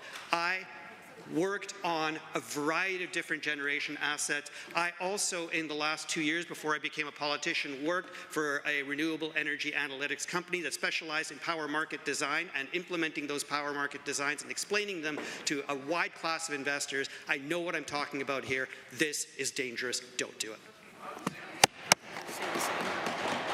Any other members to join the debates in Bill 52? Seeing none, I will see the Honourable Minister of Mental Health and Addiction. It's been a terrific debate, quite a technical one as well, which I appreciate in the chamber. Unfortunately, we'll have to bring this bill back from our debate later. We asked that we moved to adjourn debate for now and continue on more committee of the whole. Having heard the motion to adjourn debate, all those in favour, please say aye. Any opposed, please say no. So carried. Bill 37 in Committee of the Whole, the Mental Health Services Protection Amendment Act 2025. I see the Honourable Member for Calgary-Curry. Thank you, Madam Chair. Happy to stand and speak to Bill 37 just for a few minutes before I hand it off to my colleague from Calgary Varsity. And it's really just to recap.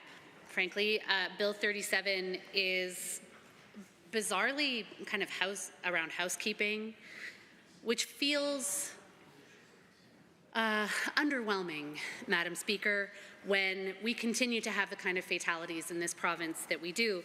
I was just looking at the figures for opioid death rates in the province, Madam Speaker. Certainly they peaked in 2023 with an utterly tragic 1,874 people who passed away in 2023. That's 5 people per day, Madam Chair. Last year, January to December, it was 1,182, down to 3 people a day. I think we've got a really long way to go. But instead of, I don't know, accelerating the 8 recovery communities that this government has promised but has yet to actually build, we're changing the names from residential treatment to bed-based treatment. We're changing it from supervised consumption sites to drug consumption sites. Okay, it's really not the problem. It's not the problem that we call it withdrawal management now instead of medical detox. The problem is that we still have 3 people a day who are dying. And this UCP government has been in power for 6 years. 6 years of promises that have gone undelivered. 6 years of promising 11 recovery communities, 3 of which are open.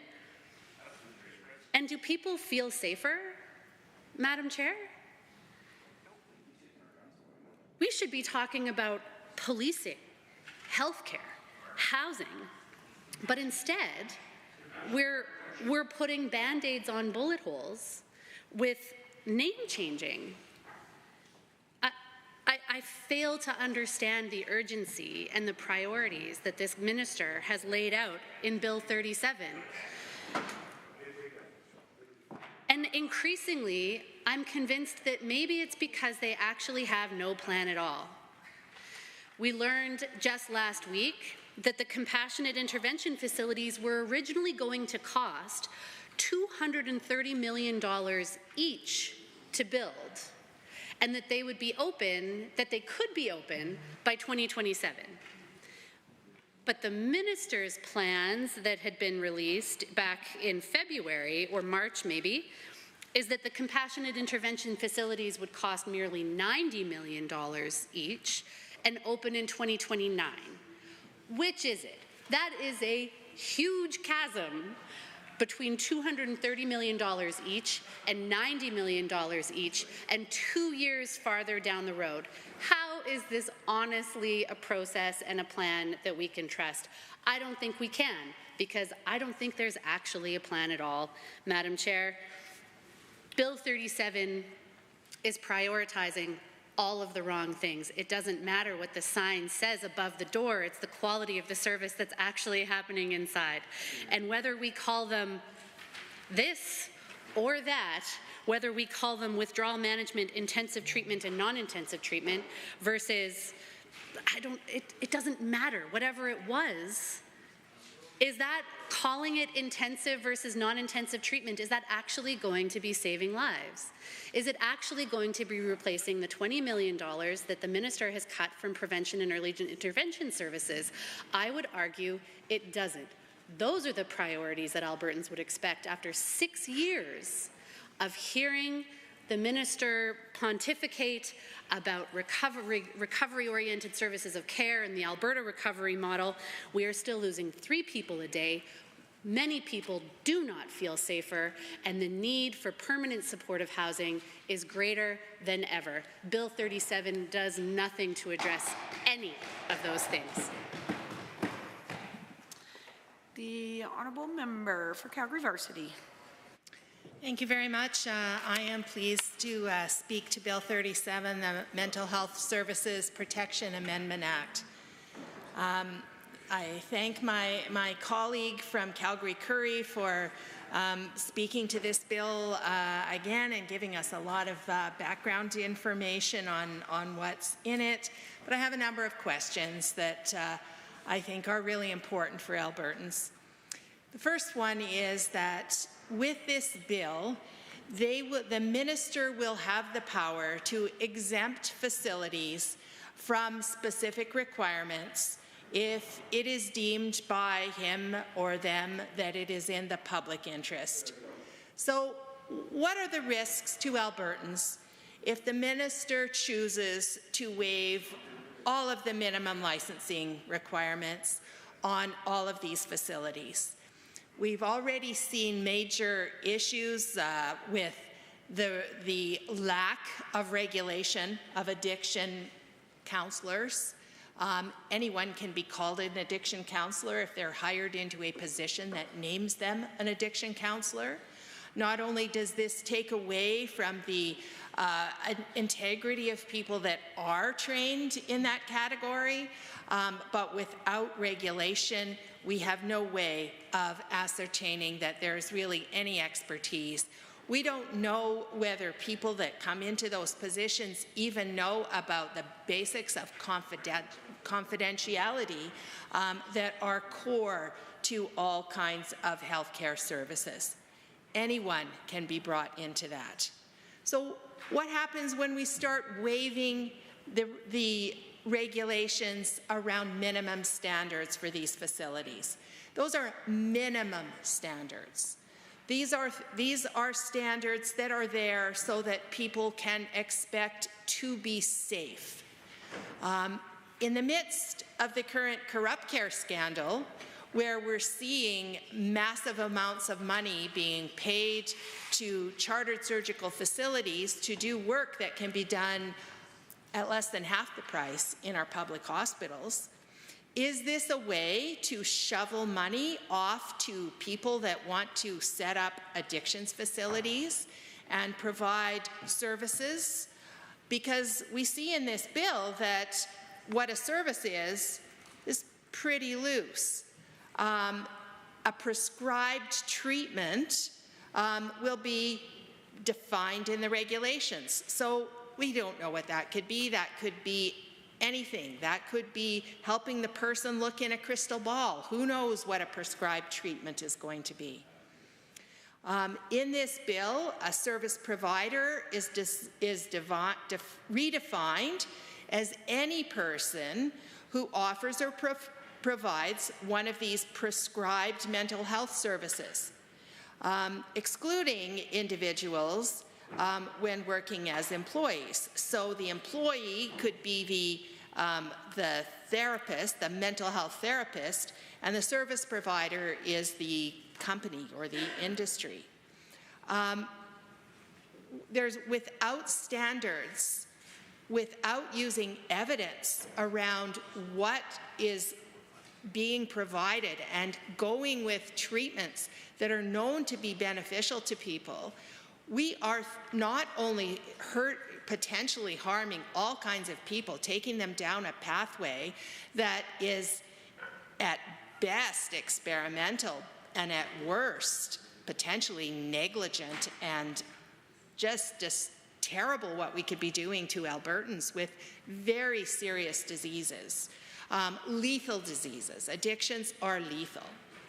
And without requiring standards and without requiring training, how are the comorbidities that exist in these people going to be even recognized?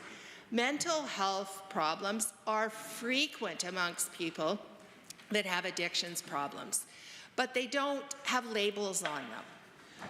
They need to be recognized and teased out. This requires professionals. This requires standards for a facility.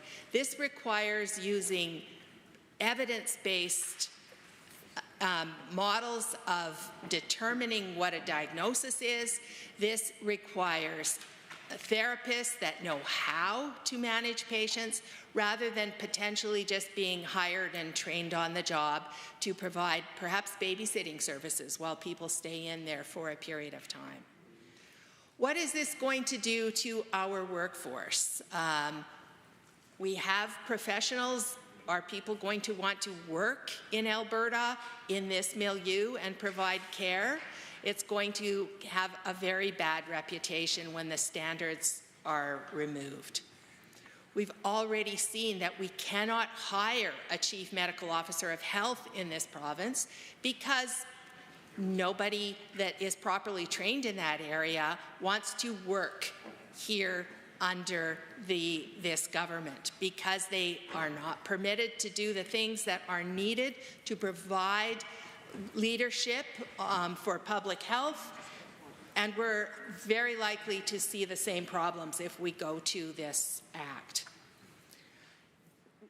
I really think that we need to have a full public inquiry of what's going on with procurement before we start going down the road of getting these treatment facilities that have no standards and have no real rules around who is going to work in them, so that we know that we have a proper process of not just giving dollars away to people that say the right things or connected. We need to be more than performative. We need to not be taking measures that we just promise will provide an outcome when in fact there's no evidence for the path that we're going down. We need to look at what's going on in our own health system and look at what can be done and proceed down the route of proper treatments that are verified and known to be effective. So how can Albertans trust this government to provide appropriate addictions care when they're embroiled in the worst healthcare scandal in our province's history, and when they're now in the midst of removing standards for treatment facilities and not moving forward on standards for regulating counseling therapists? What exactly will be the risk to Albertans? We expect that the risk to Albertans will be that a lot more of them will die. This is a lethal condition. What will be the risk to our budget? Well, we're spending lots and we have no real outcomes. We're not collecting data on what is happening to these people, and the timeline to get all these promises on board is very long. In the meantime, people continue to die. Will this proposed exemption align with the government's claims to protect vulnerable Albertans from harm? How is this going to protect people? By scrapping the minimum hours of care in our long-term care, we have seen devastating results. How can we trust that this new framework is going to have anything even matching the colossal failure of removing care standards in long-term care? So I find that these parts of this bill very challenging to accept, and hope that the minister will reconsider removing these standards and move forward on regulating counseling therapists.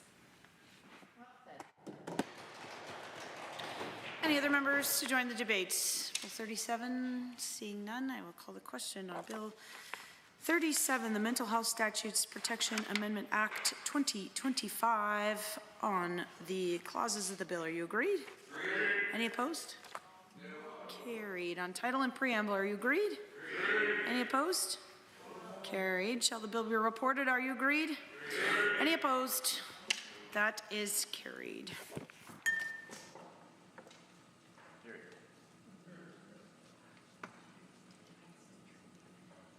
Members will now move to Bill 38, the Red Tape Reduction Statutes Amendment Act 2025. Are there any members that wish to join in the debate? The Honourable Member for Calgary-Acadia. Thank you so much, Madam Chair. I just wanted to take the opportunity, of course, to rise and speak in opposition to this bill once more, and just, again, remind the House that Albertans haven't asked for this. There's no reason to have this. And it is looking at, folks are concerned, as am I, that this bill, its utility is to hide basically the bad outcomes that has come from this government's treatment of our children and youth in care in Alberta. And you don't have to take my word for it. In fact, I have some lovely quotes from some graduates of our youth in care. And so I just wanted to share a few things, their reactions to this bill. And I quote, "If we die, it doesn't matter. To me, it seems like they just want to cover up their own tracks. I'm scared." From a former member in care. "They were just going to report on them because what is easier than to make the numbers go down if you erase them? It's dehumanizing. Continues to slap us in the face and show us what we mean to the government. It's dehumanizing. The numbers are people. They have a voice, they have a story. I've lost a lot of good friends because of a failed system, and nothing was done about it, and it was marked as another statistic. Dead kids are not red tape. Just because someone is no longer legally your problem doesn't mean you aren't responsible." And the point, of course, of the Child and Youth Advocate is to give voices to youth in care, whether they're dead or alive, and this bill takes away some of that power. I know I have a lot of colleagues who would like to speak against this bill, so I will sit down and let them continue. Thank you. The Honourable Member for Edmonton, Beverly Clairview. Thank you, Madam Chair, and thanks to my colleague for her brief notes. I'll see if I can be a wee bit less sort of focused on brevity, but we'll see how that goes. So Bill 30, because brevity is truly not my particular personal friend. Bill 38, the Red Tape Reduction Statutes Amendment Act is an omnibus bill, and I will say here in front of all of my colleagues on both sides of the House, I am certainly not a fan of bills like this. One of the reasons why I'm not a fan is because of the number of pieces of legislation that end up being impacted by a bill such as this. And we know that what we're looking at is amending 7 acts across 5 ministries. It ends up being incredibly comprehensive, even as we hear it isn't actually that comprehensive. It's just sort of a few minor adjustments here or there. But the trouble is, when you have one particularly egregious section, which of course is a section I'll be focusing the bulk of my remarks on today, without really any sort of ability to pull that particular section out, although of course I know we've had some amendments and we'll continue to have them, it makes it extraordinarily difficult to support really any aspect of a bill like this. So, as I alluded to, one of the things I'm most concerned about in terms of Bill 38, Madam Chair, of course, is that this bill amends the Child and Youth Advocate Act. And as my colleague just talked about, this is really about children in care. And it doesn't matter how long they were in care with the province, it doesn't matter what their age is presently. Their stories deserve to be heard, and what will happen as a result of this bill is that certainly for a certain portion of those kids, it will be as if they simply didn't exist. But these kids are deserving of dignity, and they are deserving of having their stories be heard. They are deserving of having these investigations made after their death, regardless of the reason for their death, regardless of how long they were out of care. They were, in effect, and I think about this as a teacher, you know, when you are a teacher, you are responsible for all of those children in your classroom. As a principal, that principal is in charge of and responsible for all of the children in a school. That's why when there's an emergency in the school, the teachers act and the principals act, because that's the job. It's that old and local parentis sort of rule, Madam Chair. And in very many similar respects, that's exactly what this government is when the government is responsible for children in care, regardless of the reason, as I say, why those kids happen to be in care. We've had many discussions over the past number of weeks about what it means to be a child in care. We know, for instance, that there are, of course, certain difficulties that can happen when you're a child in care. Obviously, you're in care. There were some things that were not too pleasant in your life. But the idea that this government would simply let go of all of its responsibilities just because a child happened to be a particular age, quite frankly, Madam Chair, is reprehensible to me. I can't imagine saying to my kids when they turned 18, oh, it's okay, off you go, you're on your own. Can't imagine doing that. And I would imagine that, you know, many of us on both sides of the House really couldn't imagine doing that either, because we're talking about our children. But these are the province's children, Madam Chair. We need to treat them with much more respect and much more honor, and certainly much more dignity than this act will allow us to do. So let's start with what it is we know. We know this bill comes to us during a time when there is an increase in the number of serious incidents and deaths seen in kids who are over 18 years old. We know that more than 70% of children and youth in care are Indigenous. We know that there have been a record number of deaths and serious injury under the UCP. And as I've mentioned, and of course my colleagues have mentioned as well, we know that youth who happen to be between the ages of 18 and 24 are deserving of our respect and deserving of this government's support. As I said, these were children that were in care, and the province was in effect their parent. Too often, the voices of children like this end up being missing from the equation. It's too easy to forget about them, but none of these kids should be disposable, because they aren't disposable. And I'm mindful of the fact that in my teaching career, I was shocked beyond recognition about 3 or 4 years ago when I recognized a child who unfortunately ended up in the news, and it was a child that I had taught when they were in elementary school. Now, this was a child who, while I was teaching them, were in fact apprehended. But obviously what happened during this child's life over the course of their life ended up with this really, really bad result. And I was mortified Because what I wondered was, had I done enough to protect this child? I was saddened because I had had a chance to know them when they were in my elementary school. And I was shocked to find that just because this child happened to be, you know, I think at the time they were about 25 or 26, but just because they were the age they were, that in the case of this bill passing, that child's life would not be told, would not be part of the record of this province. We need to learn from people like this. We need to learn what went right. We need to learn what went wrong. We need to learn what systems we need to change, and we need to change a lot of systems on behalf of all of these kids.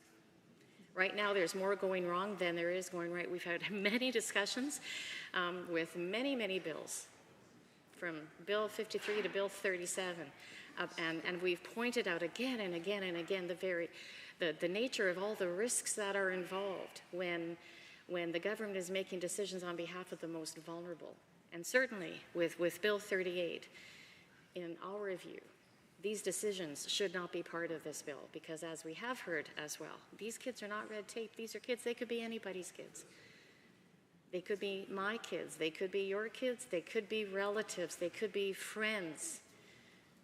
We could be an auntie or an uncle, and we need to treat them with much more respect than I believe that this bill does.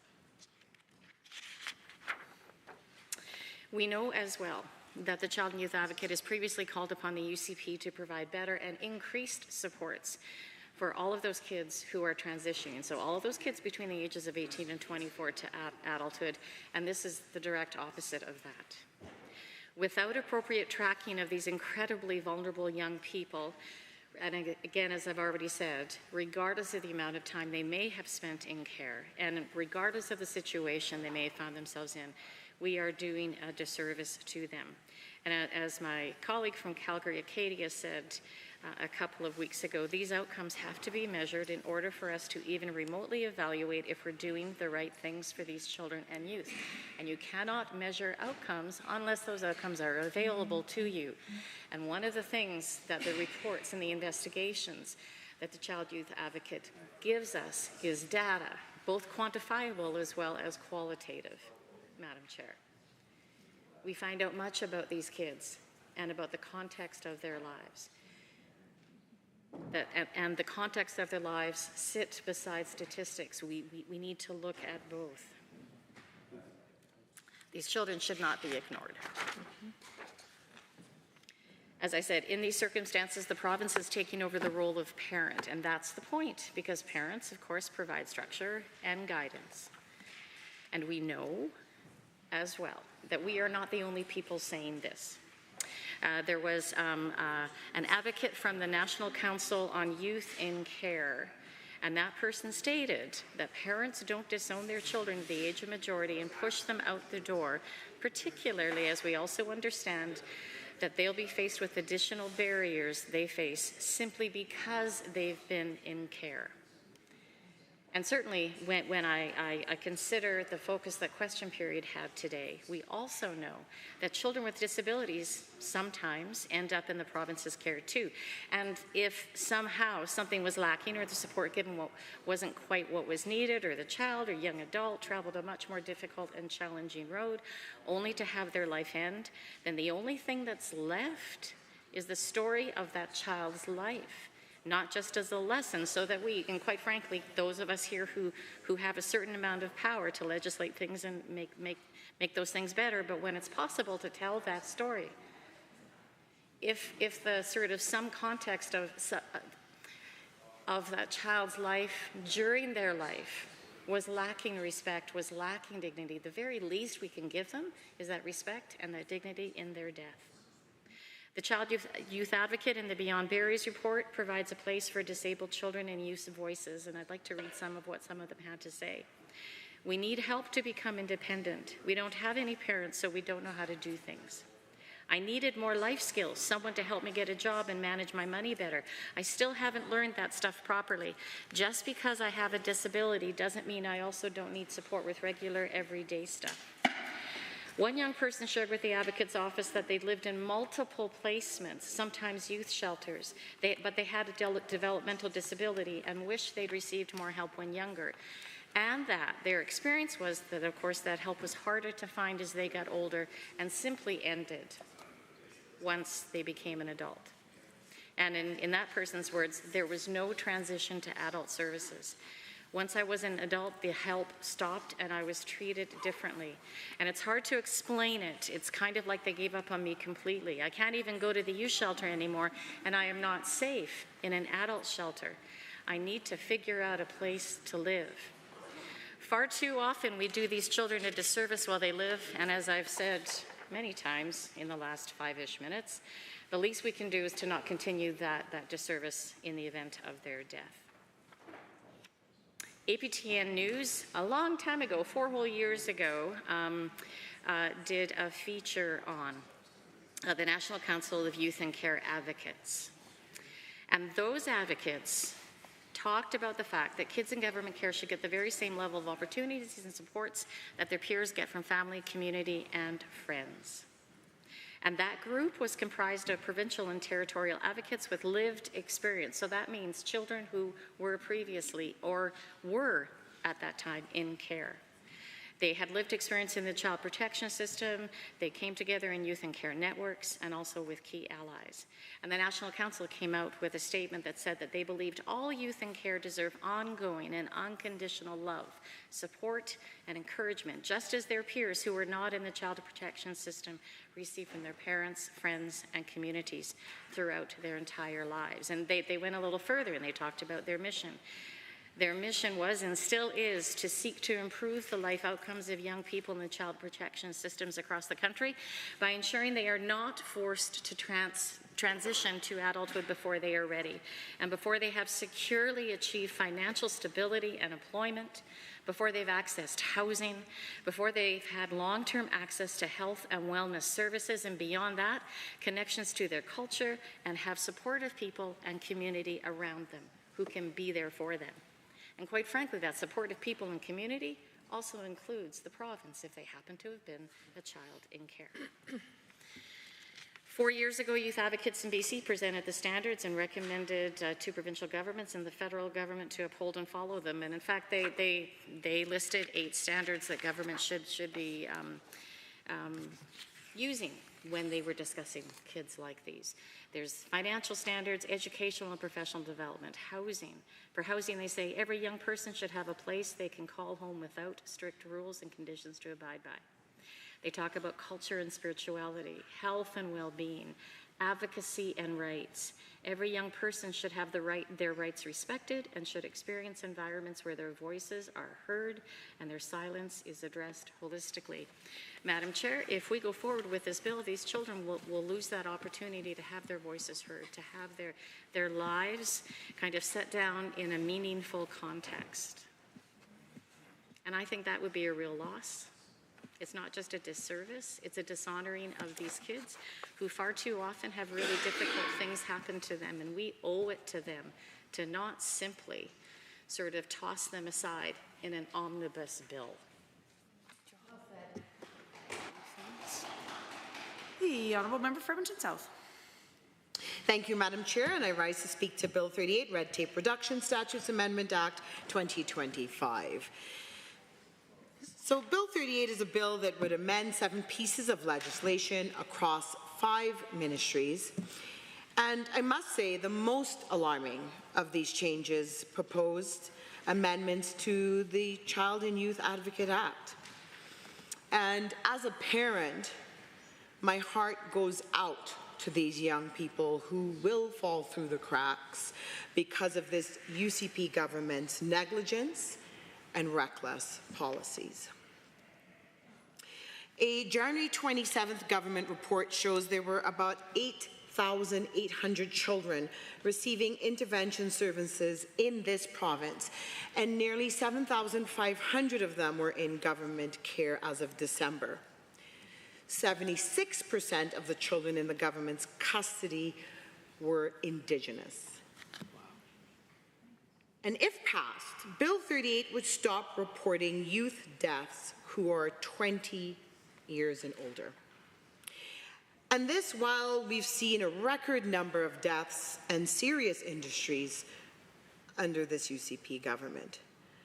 For youth ages 18 and 19, investigations will only be performed at the discretion of the child and youth advocate.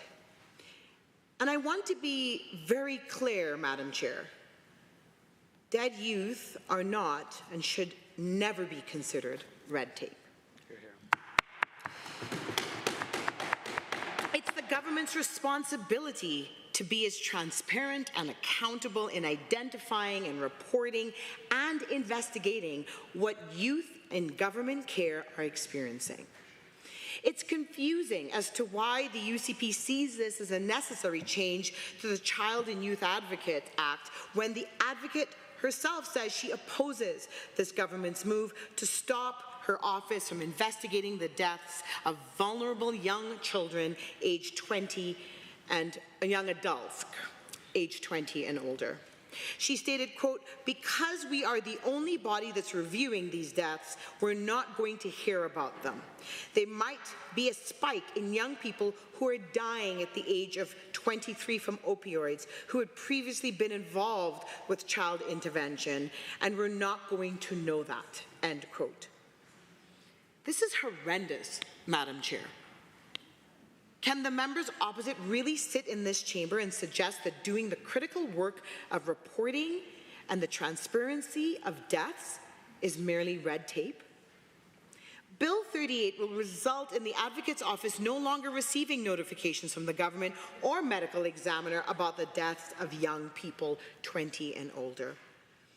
And this is vital information because the Advocate's Office needs to know whether children who were receiving intervention or who were in government care are dying so that they can change the way they serve children and young adults who now live in precarious circumstances. Youths aged 18 to 24 still deserve support, especially when they've been cared for by Children's Services. We should be empowering the advocate to provide proper resources and programs to at-risk children and youth and not reducing it. Bill 38 shows that this UCP government is only interested in serving their own agenda and not the needs of Albertans, far less for young Albertans. They have no interest in fixing our public services like healthcare, protecting the CPP, or finding ways to combat the rising costs of living. We see it every day in their actions of wasting taxpayers' dollars while Albertans continue to suffer under higher utility rates, highest insurance rates, and one of the highest inflation in the country. So you don't have to take my word for it, Madam Chair, because the Minister of Child and Family Services had the gall to say that Bill 38's proposed changes, quote, "These are young adults, they can vote, they can access other services." And for us, it was really important to ensure that those children that are under the age of 18 are actually receiving the services and supports that they need, end quote. Yes, these are young adults. Yes, they can vote if they even have access to that. And yes, they are technically access to other services, but these are young adults who've experienced abuse, neglect, witnessed or suffered from addiction and alcoholism. They've had a life through incredible obstacles, at them, and many have relied on this government to act as their guardian when they had no one else to lean on. So what's the message being said here, Madam Chair? That everything these youth experience prior to the age of 18 doesn't matter and should be forgotten? Too bad, so sad? Youths from 18 to 24 still require significant support as they're continuing to develop, especially for children and youth who were in care, which is why the advocate has previously provided support for this specific age group. Between April of 2024 and January, 35 children and youth died while receiving intervention services through CFS. The purpose of reporting by the Child and Youth Advocate is to provide information into the details of youth who died in care or who died recently after having been in care so that the system that Alberta supports and administers can be improved so fewer people die.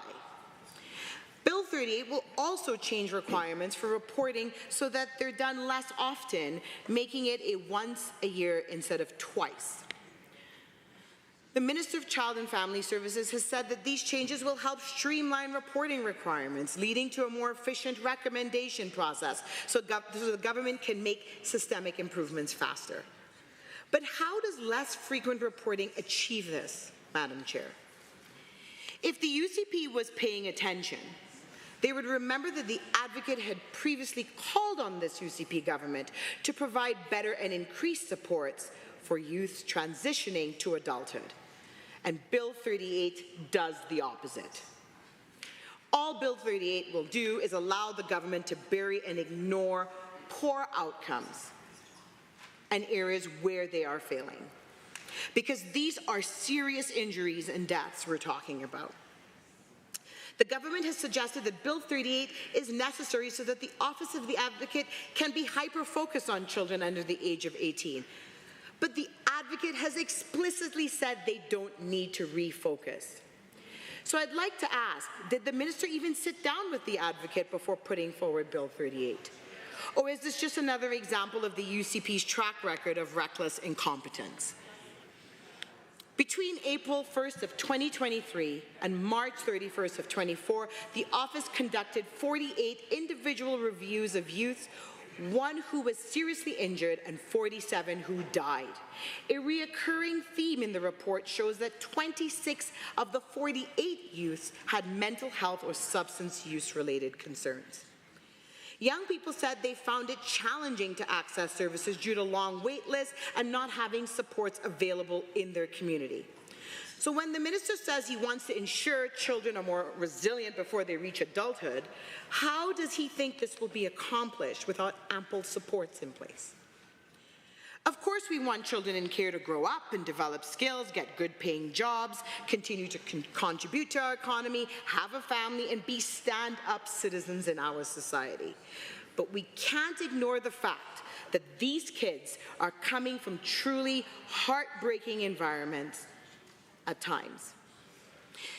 Bill 38 shows that this UCP government is more interested in covering up their failures than taking the steps, the needed steps, to correct them, as this is a grave disservice to all Albertans. Madam Chair, Albertans deserve an ethical, competent government. They don't need a government that panders to their own extreme base and interests, and that's what they're getting here with Bill 38. This is another attempt by this UCP government to shirk its responsibility to Albertans.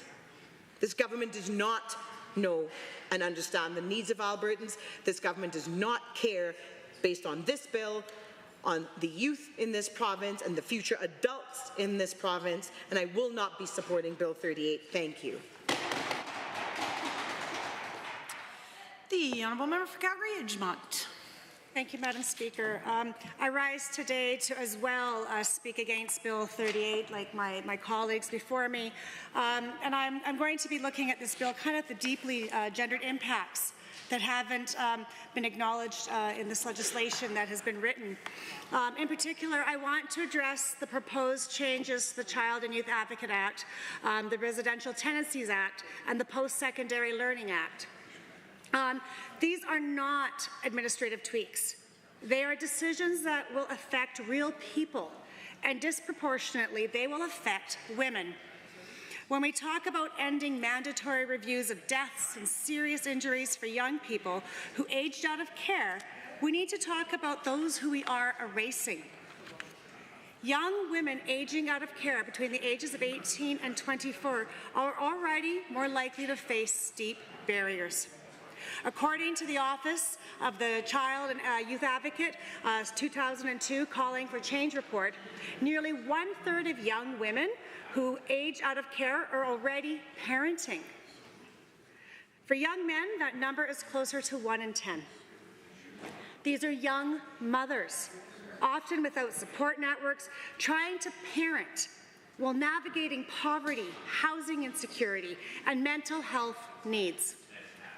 A 2019 report from Away Home Canada and the Canadian Observatory of Homelessness found that 59% of homeless youth in Canada were female or gender diverse and may have had prior involvement in the child welfare system.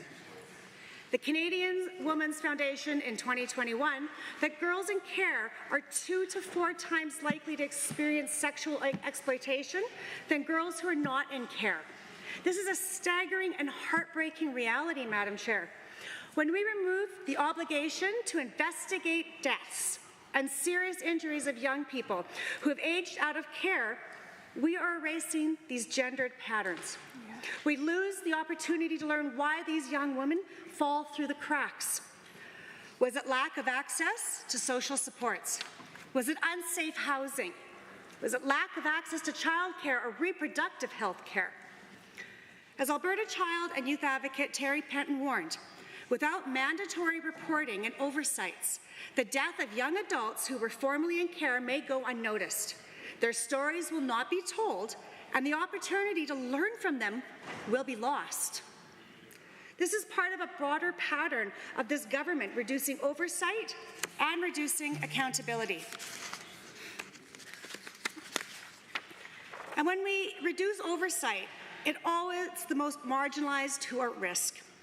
We're talking about racialized and Indigenous women, and women with disabilities aging out of care, about women fleeing violence who rely on safety nets that are being quietly dismantled.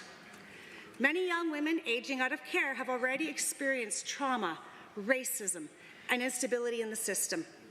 When they turn 18, many supports that they had vanish. As a result, they're more likely to become unhoused, experience mental health crises, enter into abusive relationships, be sexually exploited, and end up in shelters. And the people who run those shelters see the patterns. They know how many of the women they serve were once in government care. But unless the OICA is mandated to investigate these outcomes, no one in power is required to listen. There is no record, no accountability, no policy change. The system fails quietly, and people die. Oversight doesn't protect bureaucracy. It protects people. And when we gut it, we're saying some lives are not worth examining. Yeah. Let's have a look at the Residential Tenancy Act portion of this bill.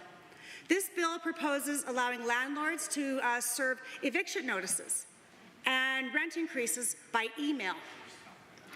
On its face, that might seem like modernization, but who gets left behind? Women, particularly single mothers, seniors, and newcomers, make up a large share of vulnerable renters in Alberta. According to Statistics Canada, nearly 60% of low-income renters in Alberta are women. Groups like Acorn have raised red flags. 1 in 5 low-income women lack consistent internet access or the digital literacy to navigate email securely. For many tenants, the only time a landlord even shows up at the property is to post a notice. If digital notices become the only method, the relationship becomes even more distant. And if someone misses a critical email, they could lose their home. Why is it that the only RTA change we're seeing prioritized? Not rent control, not stronger protections against illegal evictions, just an easier way for landlords to send bad news. Finally, on the changes related to the occupational associations and the trades, I want to raise a gender equity concern. Women are still underrepresented in both skilled trades and STEM. Alberta labour data shows women make up to 5% apprentices in construction trades, and women account for just 20 to 25% of students in STEM programs at Alberta's post-secondary institutions. So what any redefinition of trade unions or occupational associations must be done with an intentional gender lens. We should be asking, has the government consulted with women's apprentice programs or gender equality organizations in the trades? These programs do exist, and they do critical work. If they haven't been consulted, Then, once again, women are treated as an afterthought in legislation that will shape their access to economic opportunity. At a time when women remain vastly underrepresented in the skilled trades and STEM, this government is proposing structural changes with so much as a nod to gender equity. We don't know how these changes will impact women, but no one asked. That's the problem. In conclusion, I want to be clear. What looks like administrative streamlining on paper can have life-altering consequences in practice. Whether it's denying dignity and accountability for young women who die after aging out of care, increasing housing insecurity for vulnerable renters, or introducing changes to oversight of trades without a gender lens, Bill 38 fails to see or address the gendered impacts of its measures. This bill isn't reducing red tape. It's cutting through safety nets.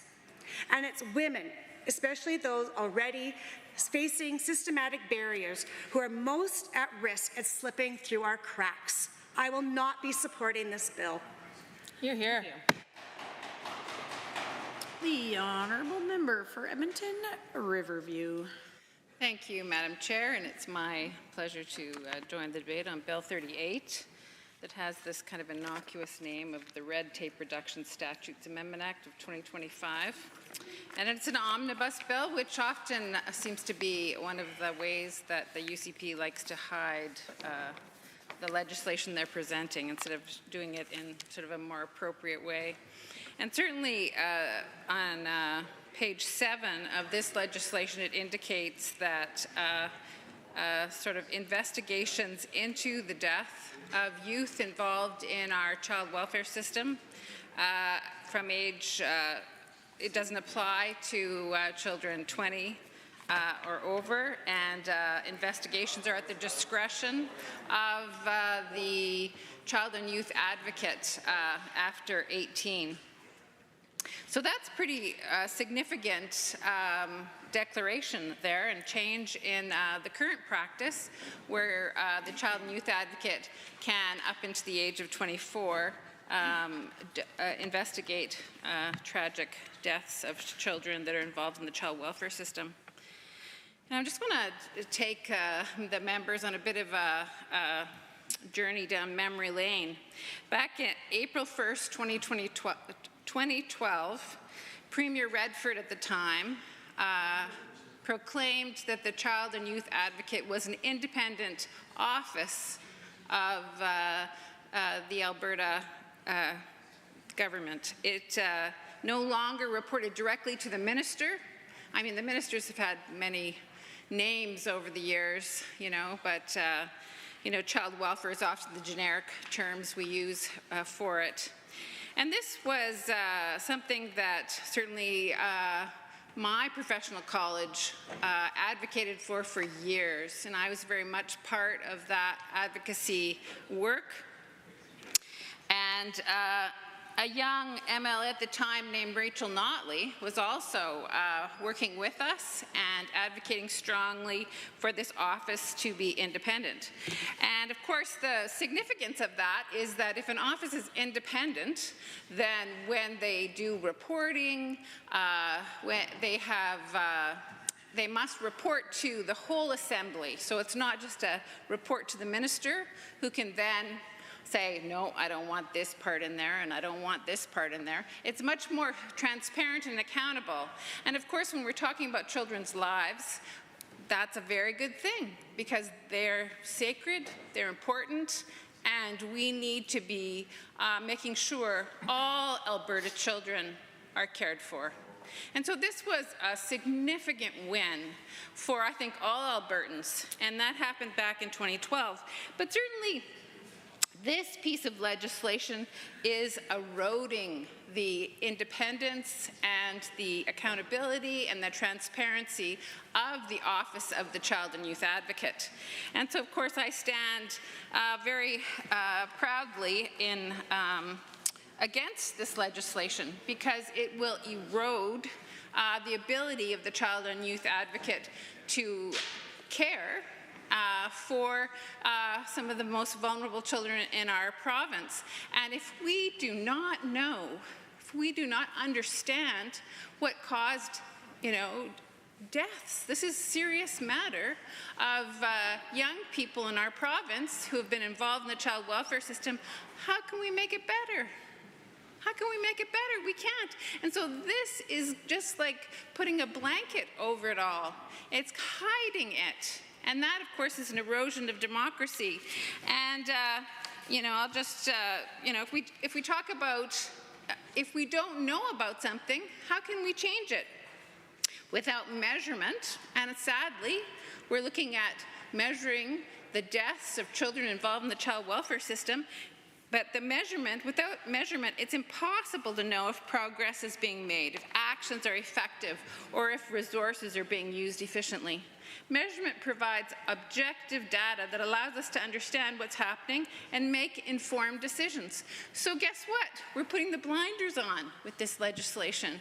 And this isn't about, buying books or something. This is about children's lives.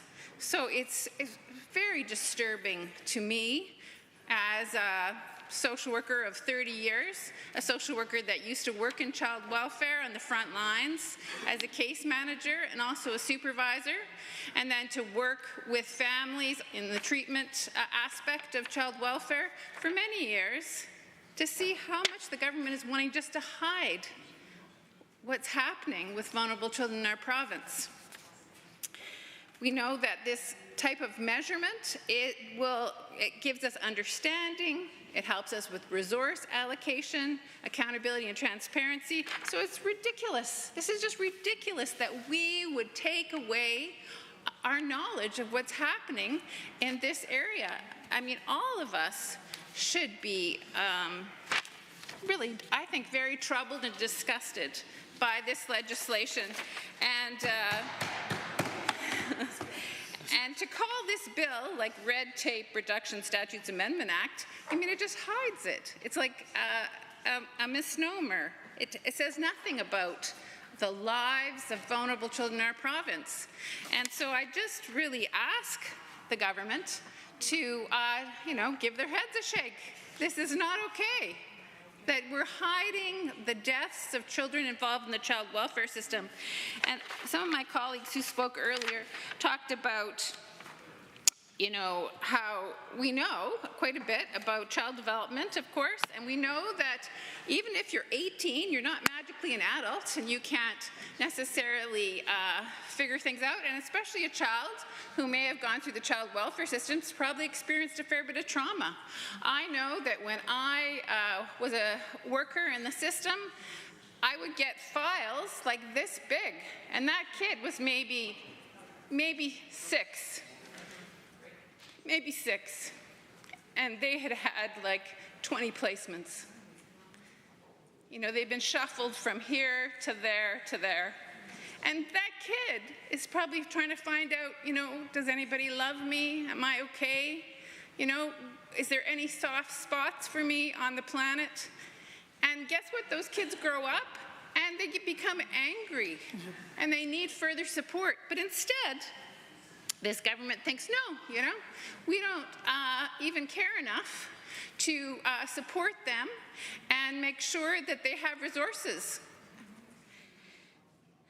And, it's, we know that the development also of brain development, many kids and I can tell you with my own kids, I have 3 boys. They're all adults now. And the youngest is 23, 26, and then I have a 38-year-old. So I must say the 38-year-old is launched, okay? So he's no longer living in my basement, which is good, yay. And he even made me a grandmother. So that's very good news.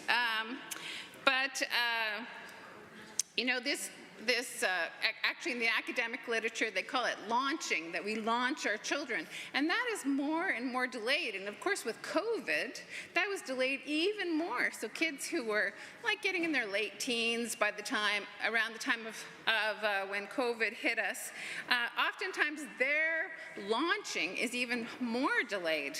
So just imagine kids with that have gone through the child welfare system and just the chaos oftentimes that has been in their lives, how much more difficult it is for them to launch. So this is so important that we support young people within the system and make sure that they have the resources. And if we just close our eyes, if we just pretend that these things are not happening, we're not going to make good choices, we're not going to invest resources, we're not going to be accountable and transparent, we're not going to be a government that cares. And so for that reason, I am definitely voting against this bill. The Honourable Member for Calgary, Falcon Ridge. Thank you, Madam Speaker. Today I rise to speak on Bill 38, the Red Tape Reduction Statutes Amendment Act. At first, this bill may appear to be a technical and administrative change, perhaps aimed at making processes more efficient. However, the reality is far more concerning. Bill 38 is not about cutting red tape. It's about cutting crucial protections for vulnerable youth in Alberta, particularly those transitioning out of the child welfare system. This bill makes a series of changes, the most troubling of which target the Child and Youth Advocate Act. It strips away protections for young adults who have aged out of the care system, leaving them without the oversight and support they desperately need. Rather than reducing red tape to improve services for vulnerable children and youth, this bill adds bureaucratic hurdles that will leave them exposed. These young adults need support more than ever, and Bill 38 does the opposite. It undermines their safety and reduces their chances for a successful transition into adulthood. As the official opposition, the NDP stands firmly opposed to Bill 38. While the government is presenting it as harmless set of technical changes, the truth is that these amendments will have far-reaching and harmful consequences for some of the most vulnerable people in our society, Alberta's youth, especially those who have been in government care.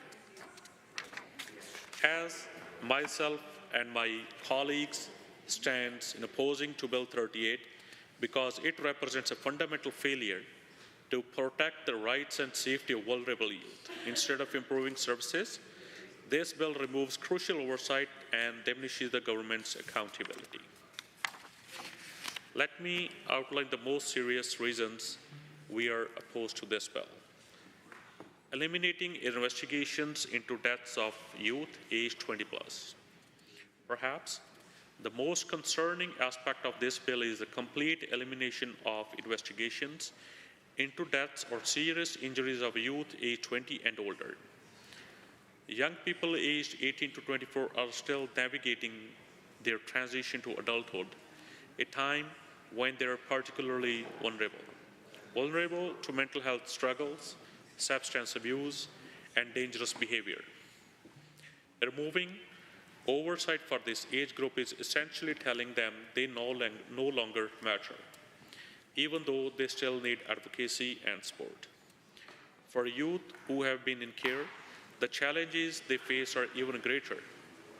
Youth aged 18+ who have been in care have often already experienced trauma, neglect, or abuse. These young people are often without family support and face a much higher risk of dying from preventable causes like substance abuse or overdose. Bill 38 makes it more likely that we will miss these tragedies, and that is simply unacceptable. Discretionary investigations for youth aged 18 to 19. Bill 38 also places investigations into deaths or serious incidents of 18 to 19-year-olds at the discretion of the advocate. This is another dangerous step backward for vulnerable youth in Alberta. If these cases are left up to discretion, there's a real risk that cases will not be investigated at all. In some cases, it might depend on how much attention a particular case receives or whether the advocate has the resources or political will to pursue an investigation.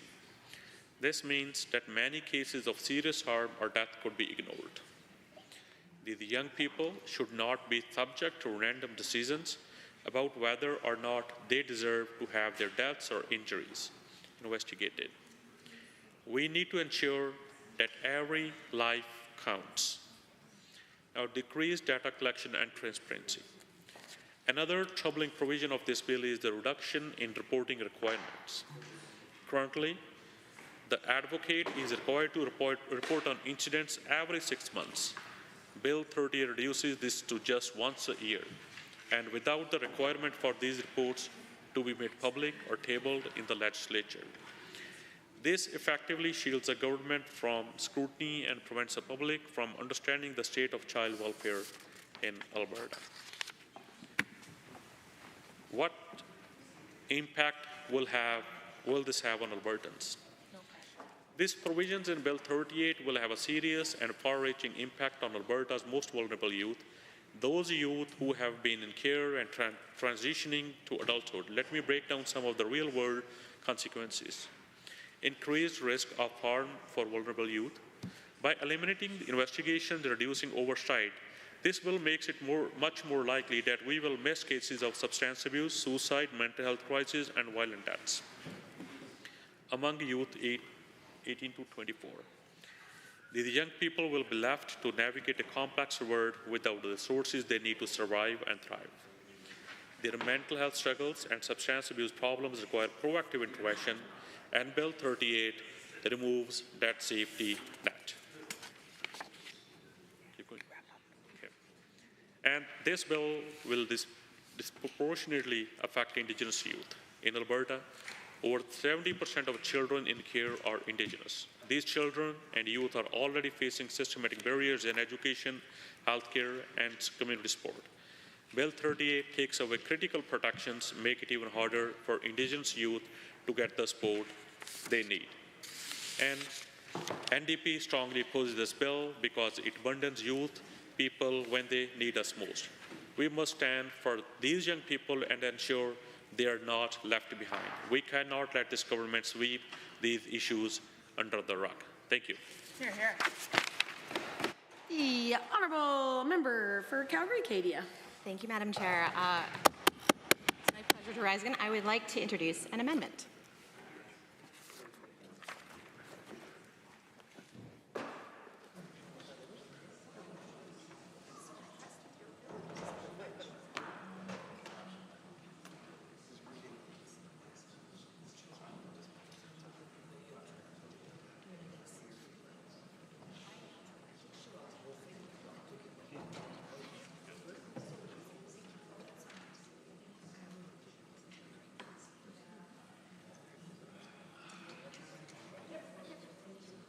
This will be known as Amendment A1. You may proceed. You don't need it to read it all into the record, but you do need to move it.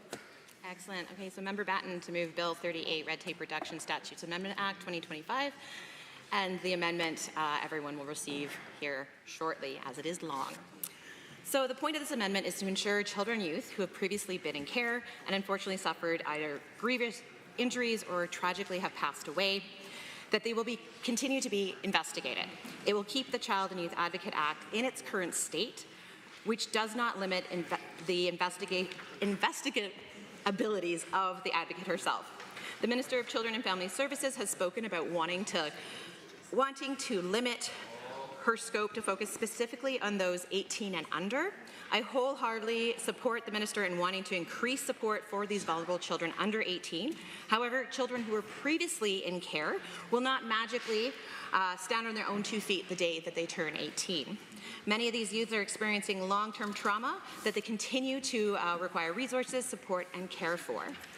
It does not go away on the night of their 18th birthday. They deserve support, they deserve care, and they deserve to know that someone is watching over them. They most certainly do not deserve to be treated as red tape, as this UCP government is doing. This amendment will ensure that these vulnerable youth will continue to be investigated in the case of serious injury or death. Unlike this bill, it will not lower the age of investigations for the advocate, but keep it the same, so that the advocate can monitor children who are in care. This is an important amendment to protect our youth in this province who have suffered. This is about accountability. Madam Chair, this is not about scoring political points. It is about protecting our youth who may continue to need support, despite being 18 and over. Like I said earlier, the need for help does not disappear overnight. When they legally turn 18. In fact, data shows that the deaths of young receiving intervention services in Alberta see the highest rates amongst those 18 and older. The purpose of reporting these deaths is to provide information so that the system and its administrators can be improved, so fewer youths pass away. The Office of the Advocate does incredible work, and it's also often under-resourced and underappreciated, but so incredibly important. While this UCP government, we have seen some of the highest counts of youths in care who have passed on. And we know that disproportionately, as has been mentioned a number of times in this chamber, there's a disproportionate number of Indigenous children and youth. This is not acceptable.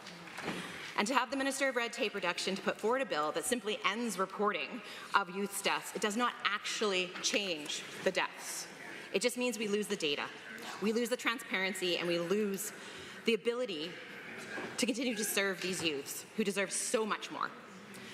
There is so much that can be done to help children and youth in care, none of which includes reducing the transparency of numbers of care, nor taking away the advocate's ability to investigate and report on them.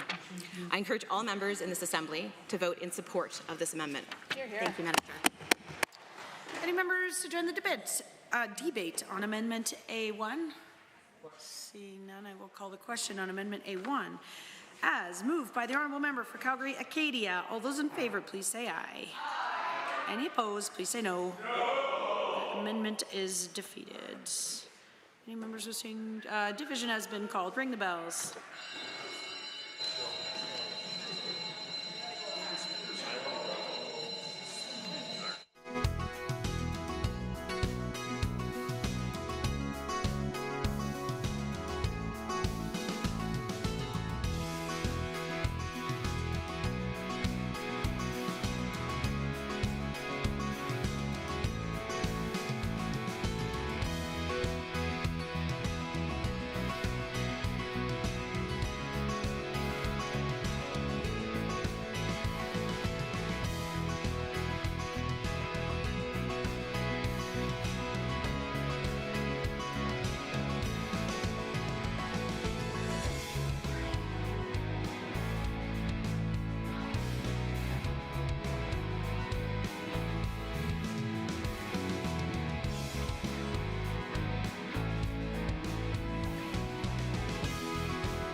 A division has been called on Amendment A1. All those in favor of the amendment, please stand. Ms. Algenaid, Mr. Ellingson, Mr. Shepherd, Ms. Sweet, Member Aramenko, Member Kayandai, Member Hoyle, Member Batten, Ms. Hayter, Member Irwin, Member Beaupurai, Honorable Ms. Schmidt, Mr. Schmidt, Honorable Ms. Sigurdsson, Mr. Deol, Dr. Metz. Any opposed, please stand.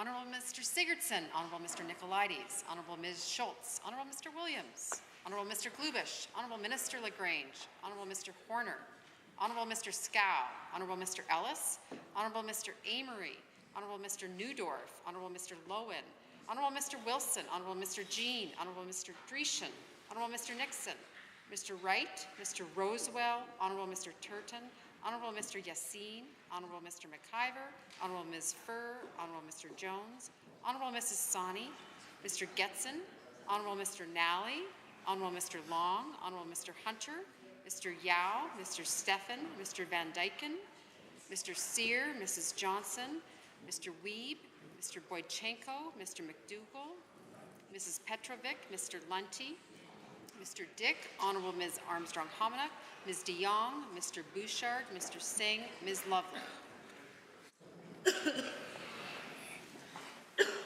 Madam Chair, total for the amendment 15, total against 44. Honourable members, that amendment has been defeated.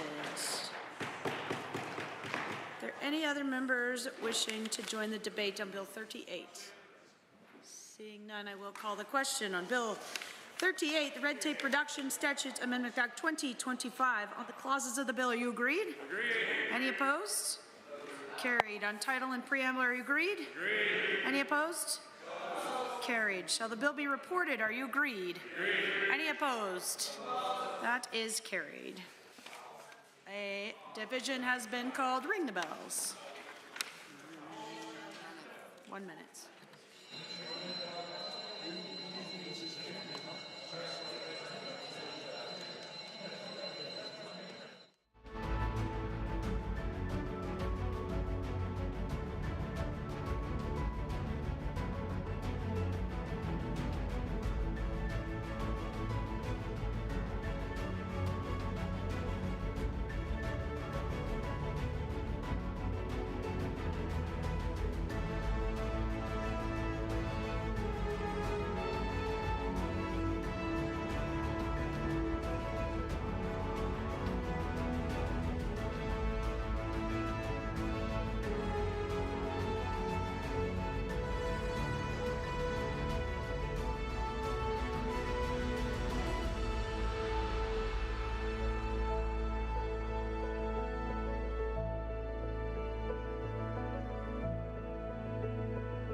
Honourable members, a division has been called on Bill 38.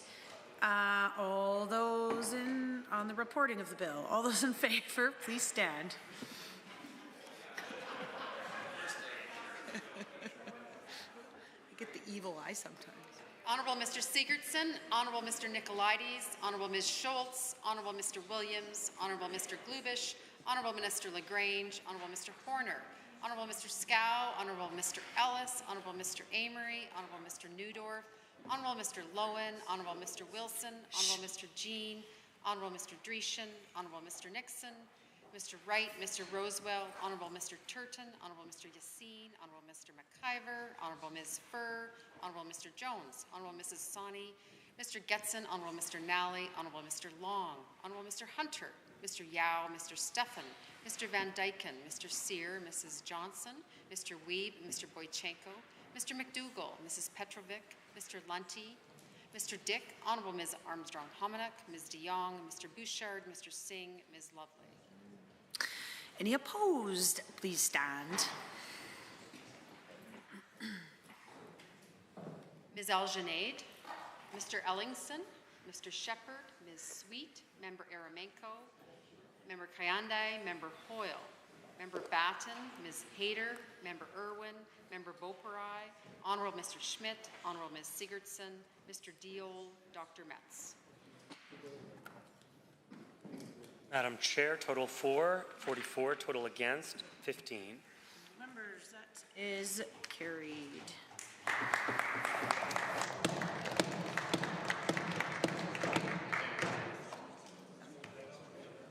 We are going to go to Bill 47, the Automobile Insurance Act. Are there any members that wish to join the debate? The Honourable Member for Calgary, Edgemont. What else? I mean, we are office roommates, so I can understand the confusion. Thank you, Madam Chair.